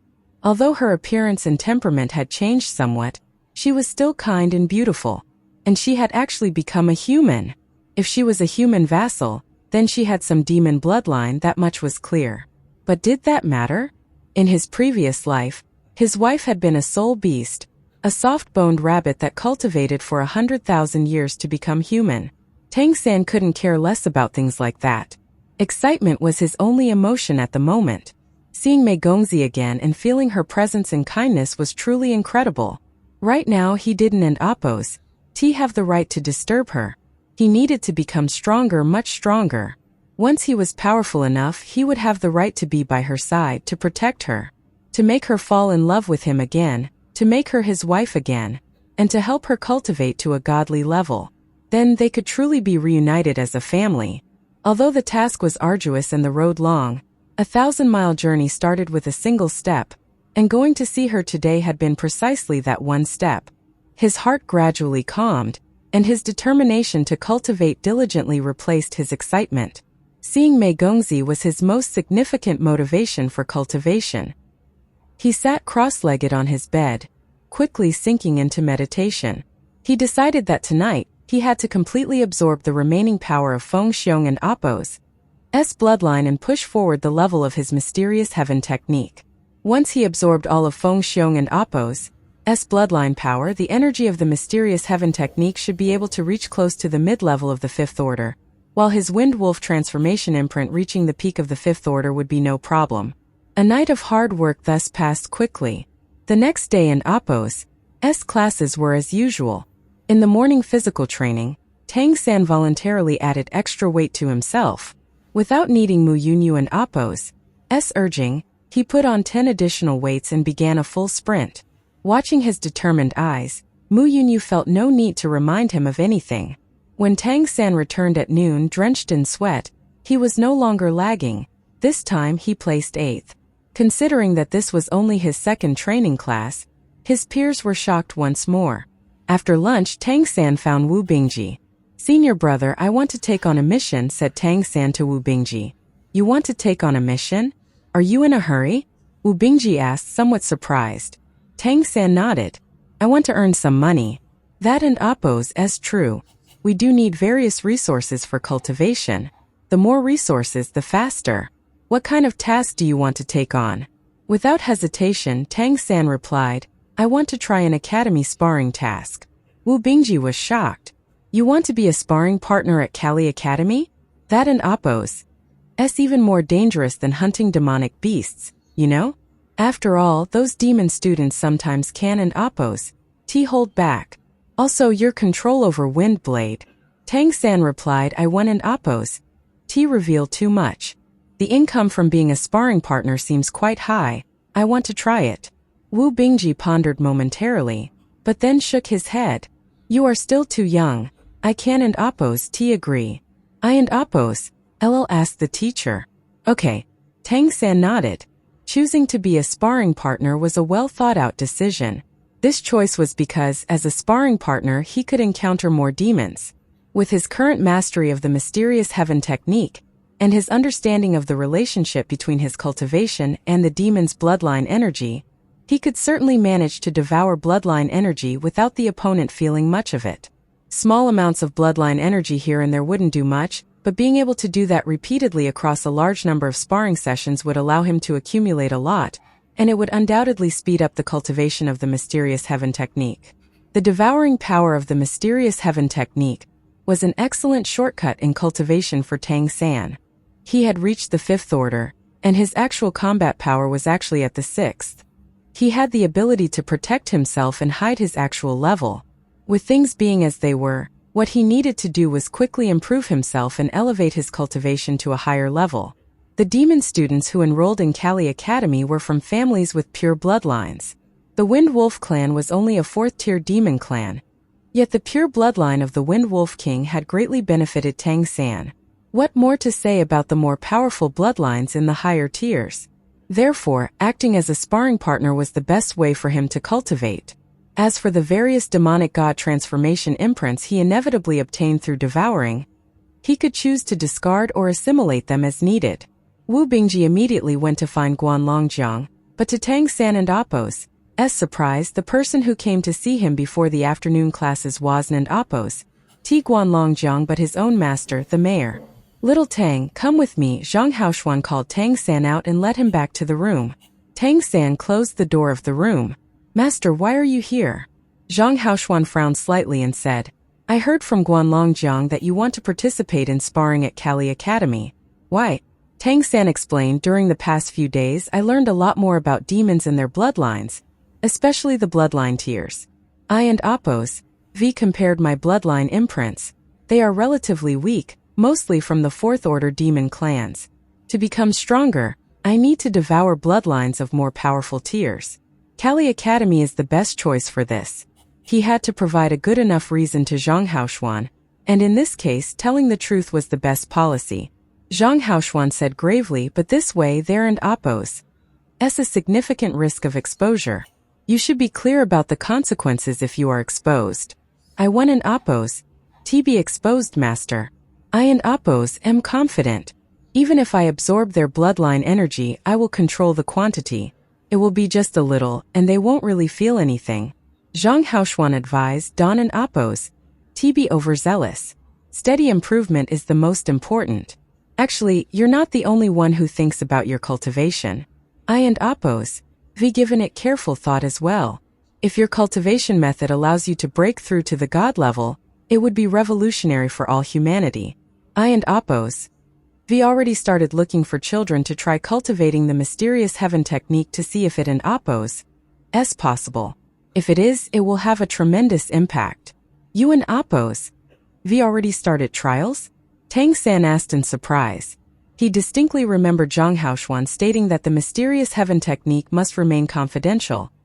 Zhang Haoshuan waved his hand, saying, "It and Apos' not what you think. I am just looking for children who Haven and Apos' awakened the demonic god transformation bloodline, and whose parents are both completely human to try this out. I want to see if they can generate the kind of spiritual energy you said was produced by your mysterious heaven technique through the most basic cultivation. If they can generate this energy, it will prove that we humans can practice this technique. If not, the significance of the mysterious heaven technique will not be as great. Later, I will try with humans who have a demonic bloodline." Tang San nodded. "It and Apos' fine to try that, I think." He had considered this issue before. He even had the Wang family and Apos' three brothers and Ling Mushu practice some abilities from the mysterious heaven record. As a result, he had already discovered that they couldn't and Apos' cultivate the mysterious heaven technique, likely due to possessing the Wind Wolf bloodline. He could not just find some random ordinary humans and have them try it, so it was good for Zhang Haoshuan to give it a shot. Zhang Haoshuan said, "Try devouring my bloodline power." While speaking, he extended his right hand toward Tang San. Tang San knew this was Zhang Haoshuan and Apos' way of letting him demonstrate how to devour without being detected by the other person. This would decide whether he would be allowed to participate in the sparring tasks. Tang San didn't and Apos' grasp his hand. Instead, he suddenly swung out his right fist, aiming a blow at Zhang Haoshuan and Apos' head. Zhang Haoshuan, with his powerful cultivation, instinctively swung his hand in turn, easily slapping away Tang San and Apos' hand with his palm. Tang San stepped back and smiled. "How do you feel?" Zhang Haoshuan was stunned for a moment.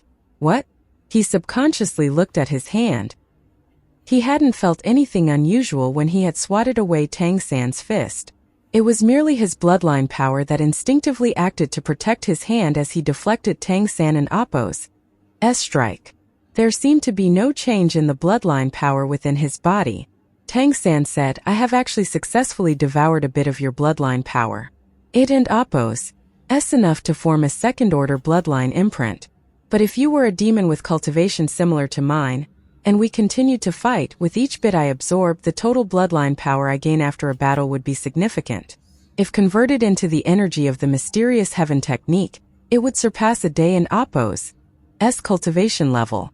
And the closer my opponent in Apos' cultivation is to mine, the less they would feel during my devouring." I can control this extent. Zhang Haoshuan looked at Tang San, whose eyes brimmed with confidence, and suddenly felt he understood less and less about this disciple. The mysterious heaven technique he cultivated was undoubtedly very miraculous. But after all, he was only 9 years old. At such a young age, he had successfully cultivated the mysterious heaven technique to such an extent. Already at the 5th order, despite his tender age, he was not much inferior to Wu Bingji, even in actual combat. In terms of bloodline talent, he was the weakest among all the disciples of the Redemption Society.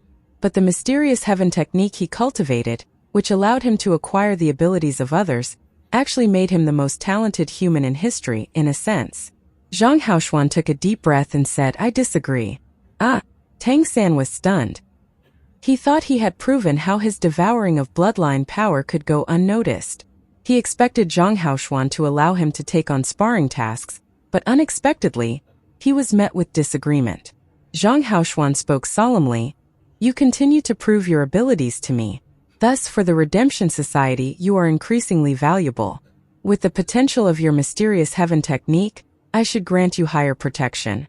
And for that exact reason, I must insist you remain inconspicuous. For now you can and oppose. T take sparring tasks, I can and oppose. T allow you to take risks like that. Wait until you break through to the 6th order. After reaching the 6th order, I believe your control will improve further. You and oppose. I'll also be older by then, so you won't look conspicuous when you pick sparring tasks. You are only 9 now, and you're very small and thin. If you perform well in sparring at Kali Academy, then please tell me, do you really think you will not attract the attention of demons? Let me be honest to you. Our town is already under the gaze of the demon race, and the academy might even have to relocate. So please keep a low profile. Tang San understood that Zhang Haoshuan and Appo's intention was to ensure his protection, but he couldn't help but be frustrated. Sparring at the academy was undoubtedly the most suitable way for him to cultivate. However, with the mayor and Appo's disagreement, he had no other choice. Master, what about other tasks? Can I take them? Tang San asked. Zhang Haoshuan asked, Are you in such need of money? Tang San replied with a bitter smile, What else can I do, master? I'm without a penny to my name. Zhang Haoshuan raised his hand and tossed a small bag to him. Here are 100 demons' hard coins. Use these for now. Consider it a welcome gift from your master. Don and Appo's tell others about it. As for tasks, you can take any except for sparring types. But you must prioritize your safety. When you go on a task, you must be with at least 2 other people. All right. Tang San agreed, taking the bag of demons' hard coins. There was no need for formalities with his master. Zhang Haoshuan shook his head helplessly, his gaze softening as he looked at Tang San. His feelings towards Tang San were quite complicated at the moment. Before Tang San and Appo's arrival, he had heard from Zhang Tianshao only about a student with solid control over the wind element, who had cultivated to the 4th order at the age of 9 and possibly had a mutation of the wind wolf bloodline. In reality, a student of this level wasn't Appo's worth his special attention. However, when Tang San came, he still engaged in routine conversation and testing.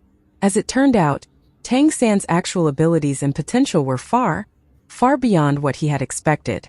He was not even sure of what he could teach Tang San. What if you take more of my bloodline power? What do you think? Zhang Haoshuan asked. Tang San said, That would certainly be helpful for my cultivation, but it would also deplete your bloodline power, and it'd take you a long time to recover. Also, I cannot absorb too much. If I do that, it would really harm your core bloodline essence. If you need it, just let me know. Tang San nodded and said, Riley, there and Appo's no room for it now. He couldn't and Appo's possibly tell Zhang Haoshuan that he didn't and Appo's value his bloodline much because it wasn't and Appo's particularly suitable for him. After Zhang Haoshuan left, Tang San went back to Wu Bingji. The afternoon classes continued. It was time for another practical combat lesson. By the time he returned, several combat sessions had already passed. Teacher, I request another combat session with Tang San to test my insights from the past few days. Wu Bingji said to Mu Enqing as soon as he saw Tang San return. Sure, Mu Enqing nodded. Wu Bingji smiled. Little Tang, do you need to prepare a bit more? Tang San replied wryly, "Senior brother, Aran and Appos. You just looking for payback here?" Wu Bingji laughed. "Hey, it would be weird if I didn't. Come on. If you win, I and Appos, LL give you 5 demons hard coins."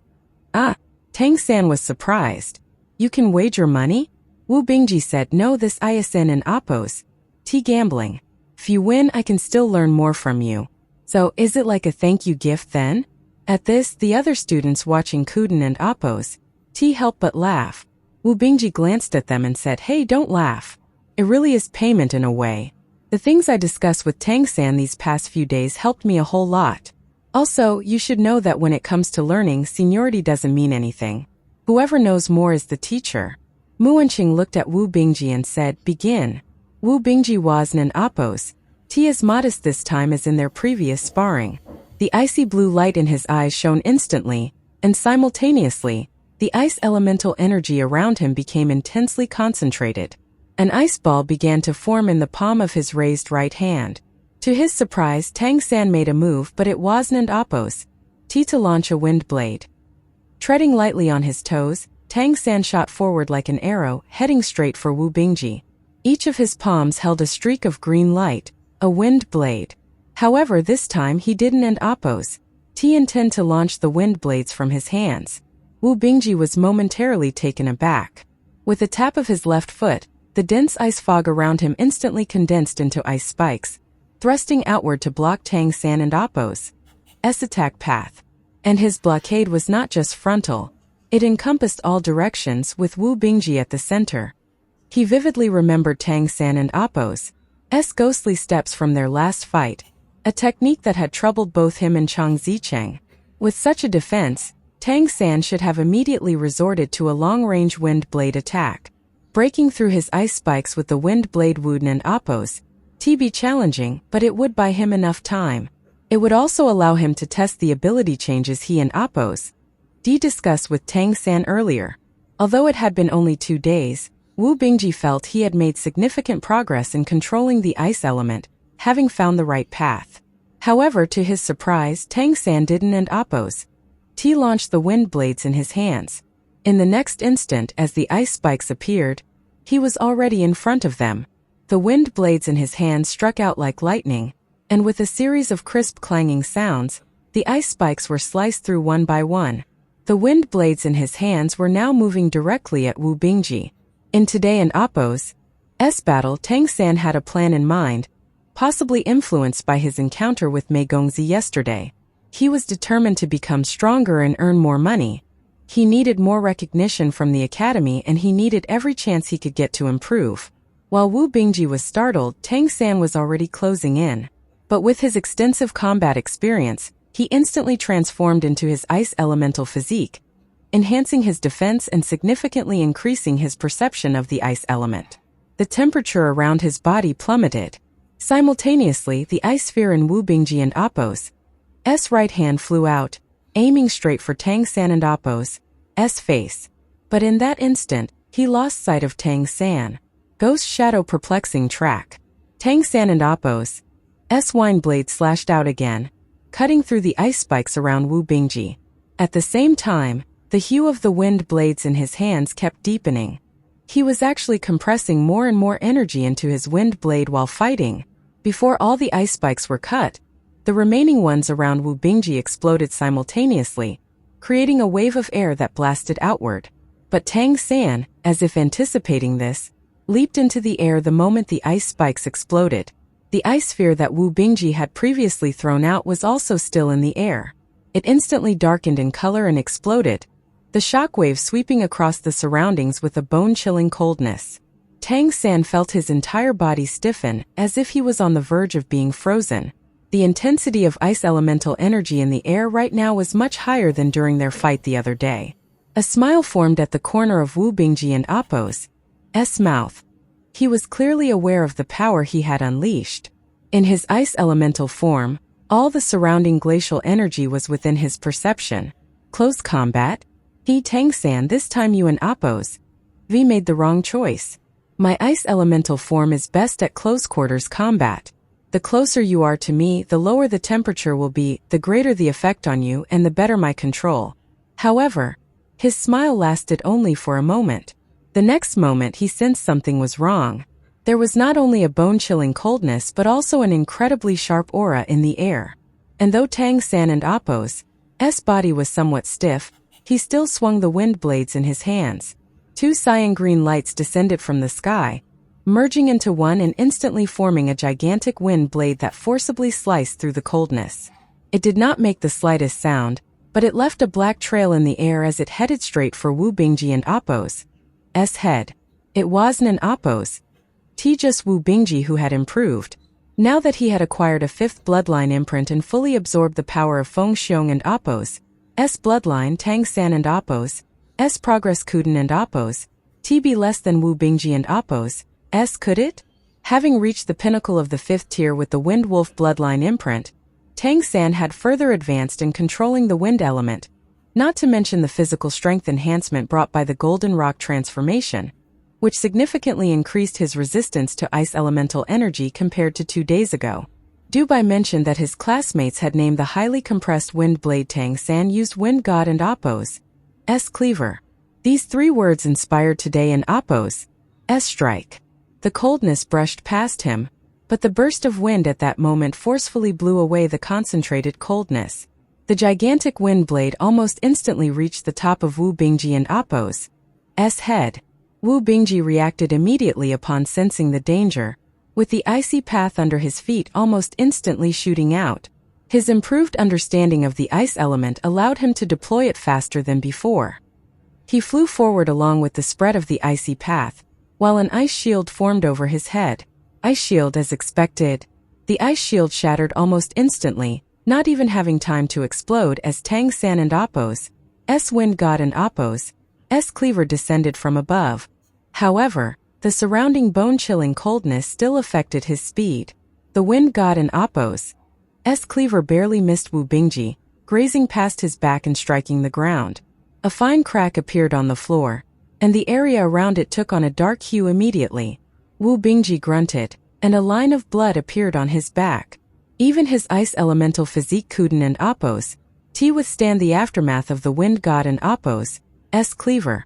Tang San and Appo's movements didn't and Appo's stop. He was well aware that considering the gap in cultivation, the longer the fight with Wu Bingji lasted, the more disadvantageous it would be for him. The continual drain from the cold would only increase. The Wind God and Appo's cleaver did not explode like his other wind blades. Instead, it stayed true to shape as he spun around, swinging it like a whirlwind-powered saber. The wind blade finally left his hand, spinning rapidly as it headed straight for Wu Bingji. While charging forward, Wu Bingji had already turned around. Ice walls rose before him, only to be cleaved apart one after the other by the terrifying wind blade, leaving him in a chaotic state. However, each time an ice wall was split, it would instantly explode and shatter, using the explosive force to push back the attack. But in the next instant, Wu Bingji realized something was amiss. For the wind was howling. The high-speed Wind God and Appo's cleaver suddenly exploded into a fierce tornado. This tornado was not just wind power. It also carried the ice debris resulting from Wu Bingji's own ice walls. Like innumerable sharp blades blown by the wind, the pieces of ice surrounded him. Wu Bingji, shocked, could hardly believe his eyes. In the next moment, he could only curl up into a ball and release his elemental energy to its fullest, turning himself into an ice sculpture to withstand the blizzard from all directions. Not only were the students stunned, but so were the teachers. Muanqing and Appo's mouth twitched, and he wanted to intervene several times. But he couldn't and Appo's bear to interrupt such a spectacular fight. The speed and ferocity of the battle between Tang San and Wu Bingji were so intense that it left the spectators without even a moment to breathe. When the Wind God and Appo's cleaver exploded into a tornado, Muanqing felt his scalp tingle. What kind of spiritual power does he have that he can control wind? Tang San did not continue his assault, and he looked somewhat pale. Wu Bingji, amidst the ice tornado, appeared on the verge of collapse as the ice he wrapped himself in was being sliced like an onion. He kept reinforcing his ice armor, as if he was a damsel in distress facing a brute who was shredding her clothes only for her to bring out more and more layers of clothing. Tang San took a deep breath, calming his restless energy. This series of attacks had not depleted his mysterious heaven technique's power significantly, but they had drained him mentally. He had skillfully used the discerning eye to control the wind element, but that was very taxing. Wu Bingji and Appo's recent insights into the ice element had come under his guidance, so he naturally had an idea about how to counter Wu Bingji and Appo's newly acquired ice element energy compression and explosion abilities. Wu Bingji and Appo's comprehension was exceptionally high, and his foundation was solid. His control over the ice element had significantly increased in just 2 days. Coupled with the gap in their cultivation, defeating him was not easy for Tang San. In addition, Wu Bingji possessed an ice elemental physique, while Tang San did not have a wind elemental physique. The nature of the mysterious heaven technique meant that no matter what tier he reached, he couldn't and Appo's have an elemental physique. Of course, while this ability greatly enhanced elemental control, Tang San and Appo's future direction was not solely about elemental control. He couldn't and Appo's abandoned his other abilities just to maximize this one aspect. As the ice and wind tornado gradually dissipated, Wu Bingji reappeared before everyone, his face pale and his chest heaving visibly. He looked at Tang San incredulously. "You used my power against me?" His most tremendous shock came from the fact that within the high-speed rotation of the tornado, he couldn't and Appo's control the ice element wrapped up by the tornado. Tang San's clever scheme had turned his own power into a part of the attack against him. This was truly terrifying. Tang San and Appo's tactical control abilities were even more potent than he had imagined. He was now fully confident that Tang San had held back during their previous battle. If his junior brother had attacked him, he wouldn't and Appo's have been able to withstand it. Tang San smiled and said, "Let and Appo's call it a draw today. Senior brother, are you still giving me those 5 demons hard coins? Here you are." Wu Bingji, far from being discouraged by his near loss to Tang San, was invigorated, immediately tossing 5 ice-attributed demons hard coins to Tang San. "I and Appo's I'll come to see you again tonight. Can and Appo's take the money for nothing," said Wu Bingji enthusiastically. "Okay, good." Tang San nodded as he accepted the coins. Tang San had no aversion to guiding Wu Bingji. Wu Bingji had a good temperament, was dedicated to cultivation, and was intelligent and insightful.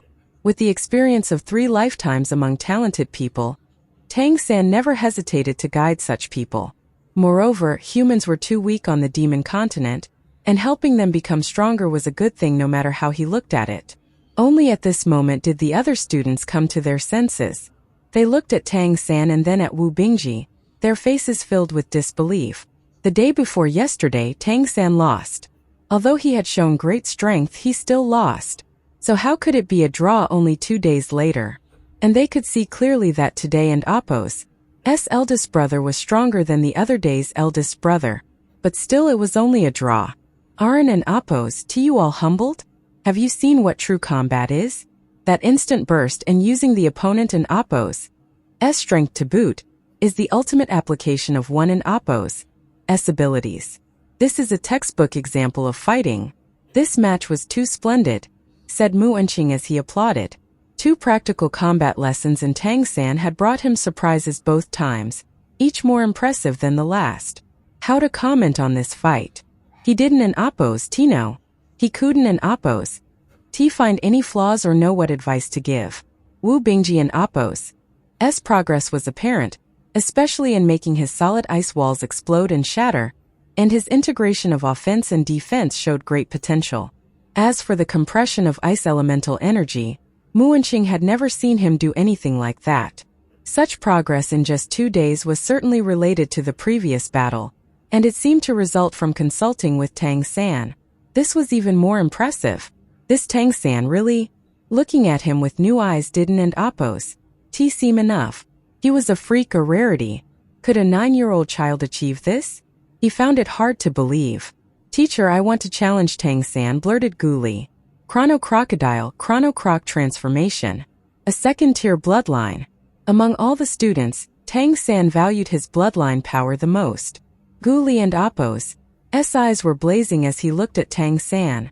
He was thinking about control, the essence of control. Is time an element? I don't think you can call it an element. But in a sense it an oppose. It's not much different, just more magical. Guli had always known his chronocroc transformation was powerful. His mastery over the mysteries of time control him a key figure for cultivation by the teachers from the moment he arrived here. But precisely because of the power of the chronocroc transformation, controlling time proficiently was extremely difficult for a human without a strong chronocrocodile bloodline. He had arrived only a year later than Wu Bingji and was only a year younger. Yet Wu Bingji had already reached the 6th tier, while he remained at the 4th tier, his progress exceedingly slow. Enhancing his bloodline by soaking in the blood of a demon of the same attribute was nearly impossible. Not only were members of the chrono-crocodile clan scarce, but each chrono-crocodile was a mighty entity. Even the power of the Redemption Society could not procure chrono-crocodile blood for him. Today, when he saw Wu Bingji and Appo's enhanced control over the ice element during the fight with Tang San, his thoughts stirred. Would fighting Tang San offer him some insights into mastering elemental control? Moreover, he was confident he would not be at a disadvantage fighting Tang San. The reason was simple. His time control almost completely suppressed any elemental controller. Come on, this has to work. Tang San, you and Appo's recompressing the wind elemental energy, but what if I pause you in time for a moment? The best case scenario would be that concentrated energy turning chaotic. Worst case, it'll just go boom. If I pause time while your wind blades are in flight, can you continue to control them? Can your spiritual power still connect? There's no way you can do that. So, although Tang San had fought Wu Bingji to a draw, Guli remained confident in himself. He believed that among everyone here, he was the one who could best counter Tang San. Tang San looked at him, seeing the longing in Guli and Appo's eyes. You can rest for a while. I and Appo's LL wait for you, Guli said. Muanqing asked Tang San, are you willing to accept Guli and Appo's challenge? Alright, no problem, replied Tang San. Of course he agreed. His heart felt a burning desire. He had been coveting Guli and Appo's chronocroc transformation since the very first moment he had found out about it. Now that the opportunity presented itself, he wooed and Appo's be polite. Even without a slot for the bloodline imprint to merge, he could just give up his heavy armor ability. Compared to the chronocroc transformation, the Ironhide shield was not just a little inferior. The gap between them could not even be put into words. Sitting cross-legged on the spot, Tang San meditated in silence, recovering the spiritual power he had just expended. Initially, after arranging to meet Tang San, Wu Bingji had prepared to continue reflecting on his shortcomings in battle and his control over the ice element. However, upon hearing that Guli wanted to challenge Tang San, he immediately understood Guli and Appo's intentions. He and Guli had fought each other before. When they were at the same tier, Wu Bingji had suffered quite a bit at Guli and Appo's hands.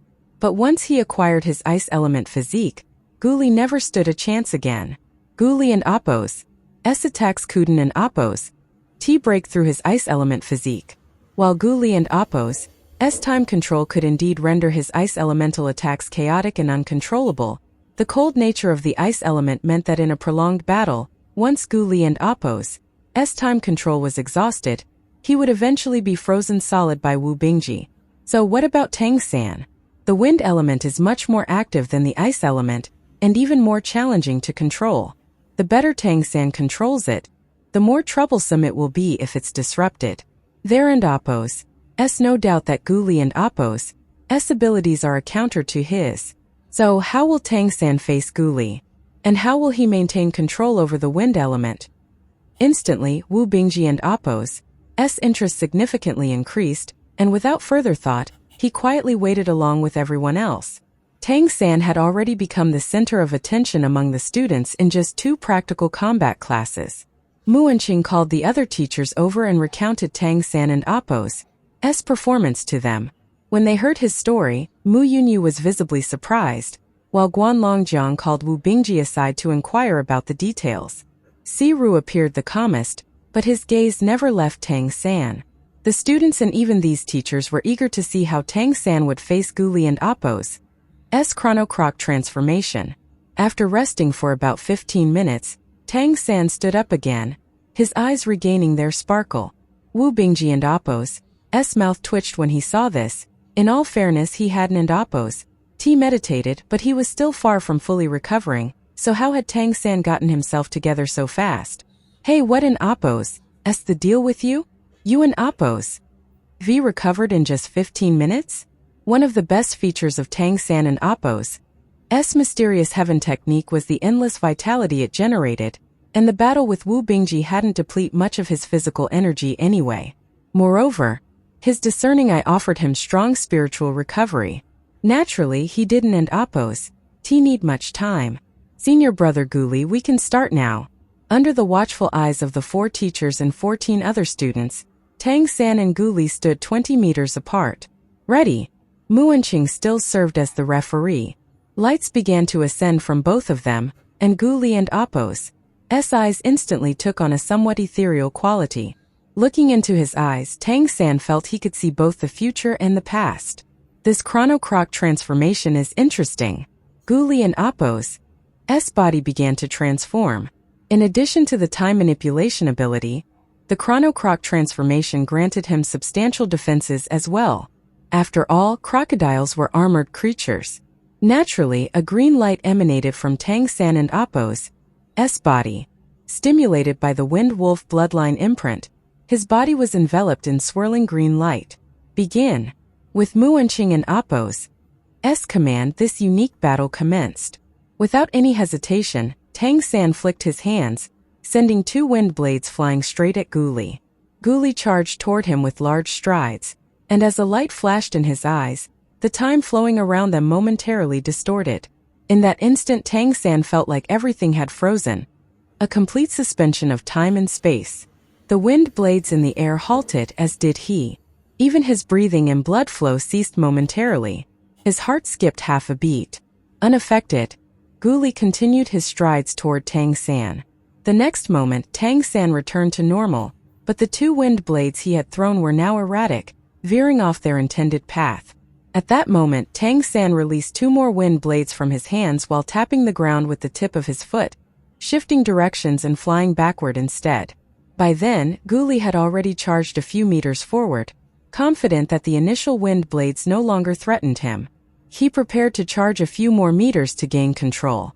However, the wind blades Tang San threw for the second time were incredibly fast, and their target was not Guli but the first 2 wind blades he had released. The subsequent wind blades collided with the ones ahead of them, creating an eerie scene. The wind energy of the 4 wind blades merged, and they transformed into 2 in midair. Driven by the momentum of the latter blades, these 2 stronger blades slashed straight at Guli. At this moment, Guli had just charged out 5 meters, taking his 4th step.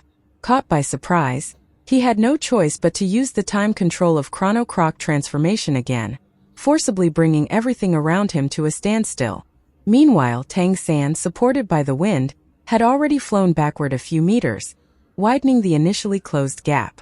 As the effect of chronocroc transformation expired, Guli advanced a few meters while Tang San retreated further, moving diagonally backward.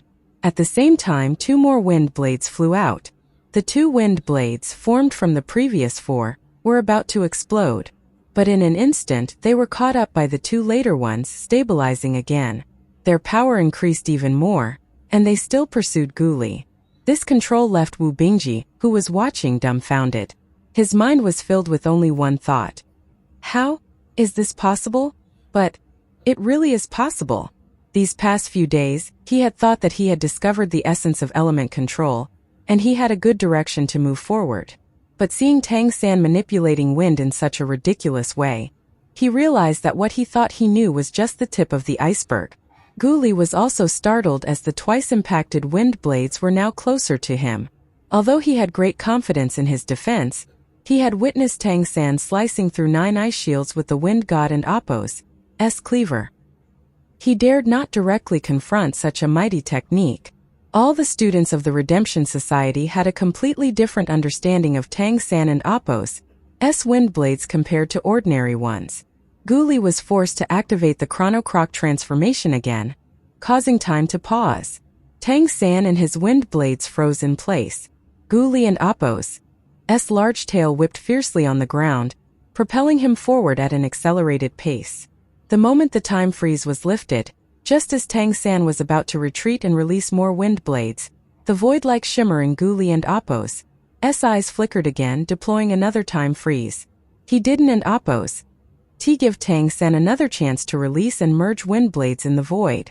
Preferring to expend more energy instantly, he hastened to catch up and deliver a heavy blow to Tang San. Even Muanqing was impressed by this tactic. The sudden change in the rhythm of the battle was executed very well. Indeed, the twice-frozen wind blades, not receiving any replenishment, finally dissipated, and Guli finally reached Tang San. To save time, he didn't and Appo's even bother to use his tail for an attack, instead lowering his head and charging directly at Tang San and Appo's chest. Simultaneously, he deployed his third consecutive time freeze right when Tang San had just been released from control. Triple move. This was the limit of what Guli could achieve. Such rapid and continuous use of his ability significantly increased the rate at which his bloodline power was consumed. Finally, his head collided with Tang San and Appo's chest. In this instance, no matter how strong Tang San and Appo's abilities were or how high his control of the wind element was, he could not escape. He could only be struck. This was the terrifying power that this formidable second-tier demonic god transformation brought his opponent. Compared to Wu Bingji, Guli and Appo's cultivation was far inferior. He was only at the 4th order, while Wu Bingji was at the 6th. Tang San himself was around the middle of the 5th order, so he was in between. However, Guli and Appo's continuous tactical use of his abilities nullified Tang San and Appo's advantages, restraining him and closing indirectly. Guli and Appo's head harshly collided with Tang San and Appo's chest. The teachers were all prepared to intervene. To almost everyone, Tang San was the type who excelled in long-range attack but had a weak defense, a common perception of wind element users. The wind element improved speed, and wind blades had strong cutting power. Its characteristic was freedom and unpredictability. However, it was notably weak in defense. Even if one could form a wind shield, it couldn't and Appo's have the defensive solid power of an ice shield, not to mention that Tang San didn't and Appo's have time to create one in the first place. However, just as Guli and Appo's head collided with Tang San and Appo's chest, he suddenly felt a sucking force from Tang San and Appo's torso. His head hit Tang San square in the chest, but Tang San wasn't and Appo's directly knocked away. Tang San and Appo's chest and abdomen seemed to cave in, but at the same time, Guli could feel that the hit wasn't and Appo's solid. Then he felt the pulling force. It was a chilling feeling. Having used the time freeze ability of Chrono Croc transformation thrice in succession, Guli and Appo's bloodline was at its most turbulent and significantly depleted state. As Tang San devoured his energy, Guli felt a sudden darkness before his eyes. His muscles weakened, and the clash felt as if he was hitting a big pile of cotton rather than a human ribcage. To others, Guli's head appeared to collide with Tang San's chest and push him backward. Helpless to resist Guli's momentum,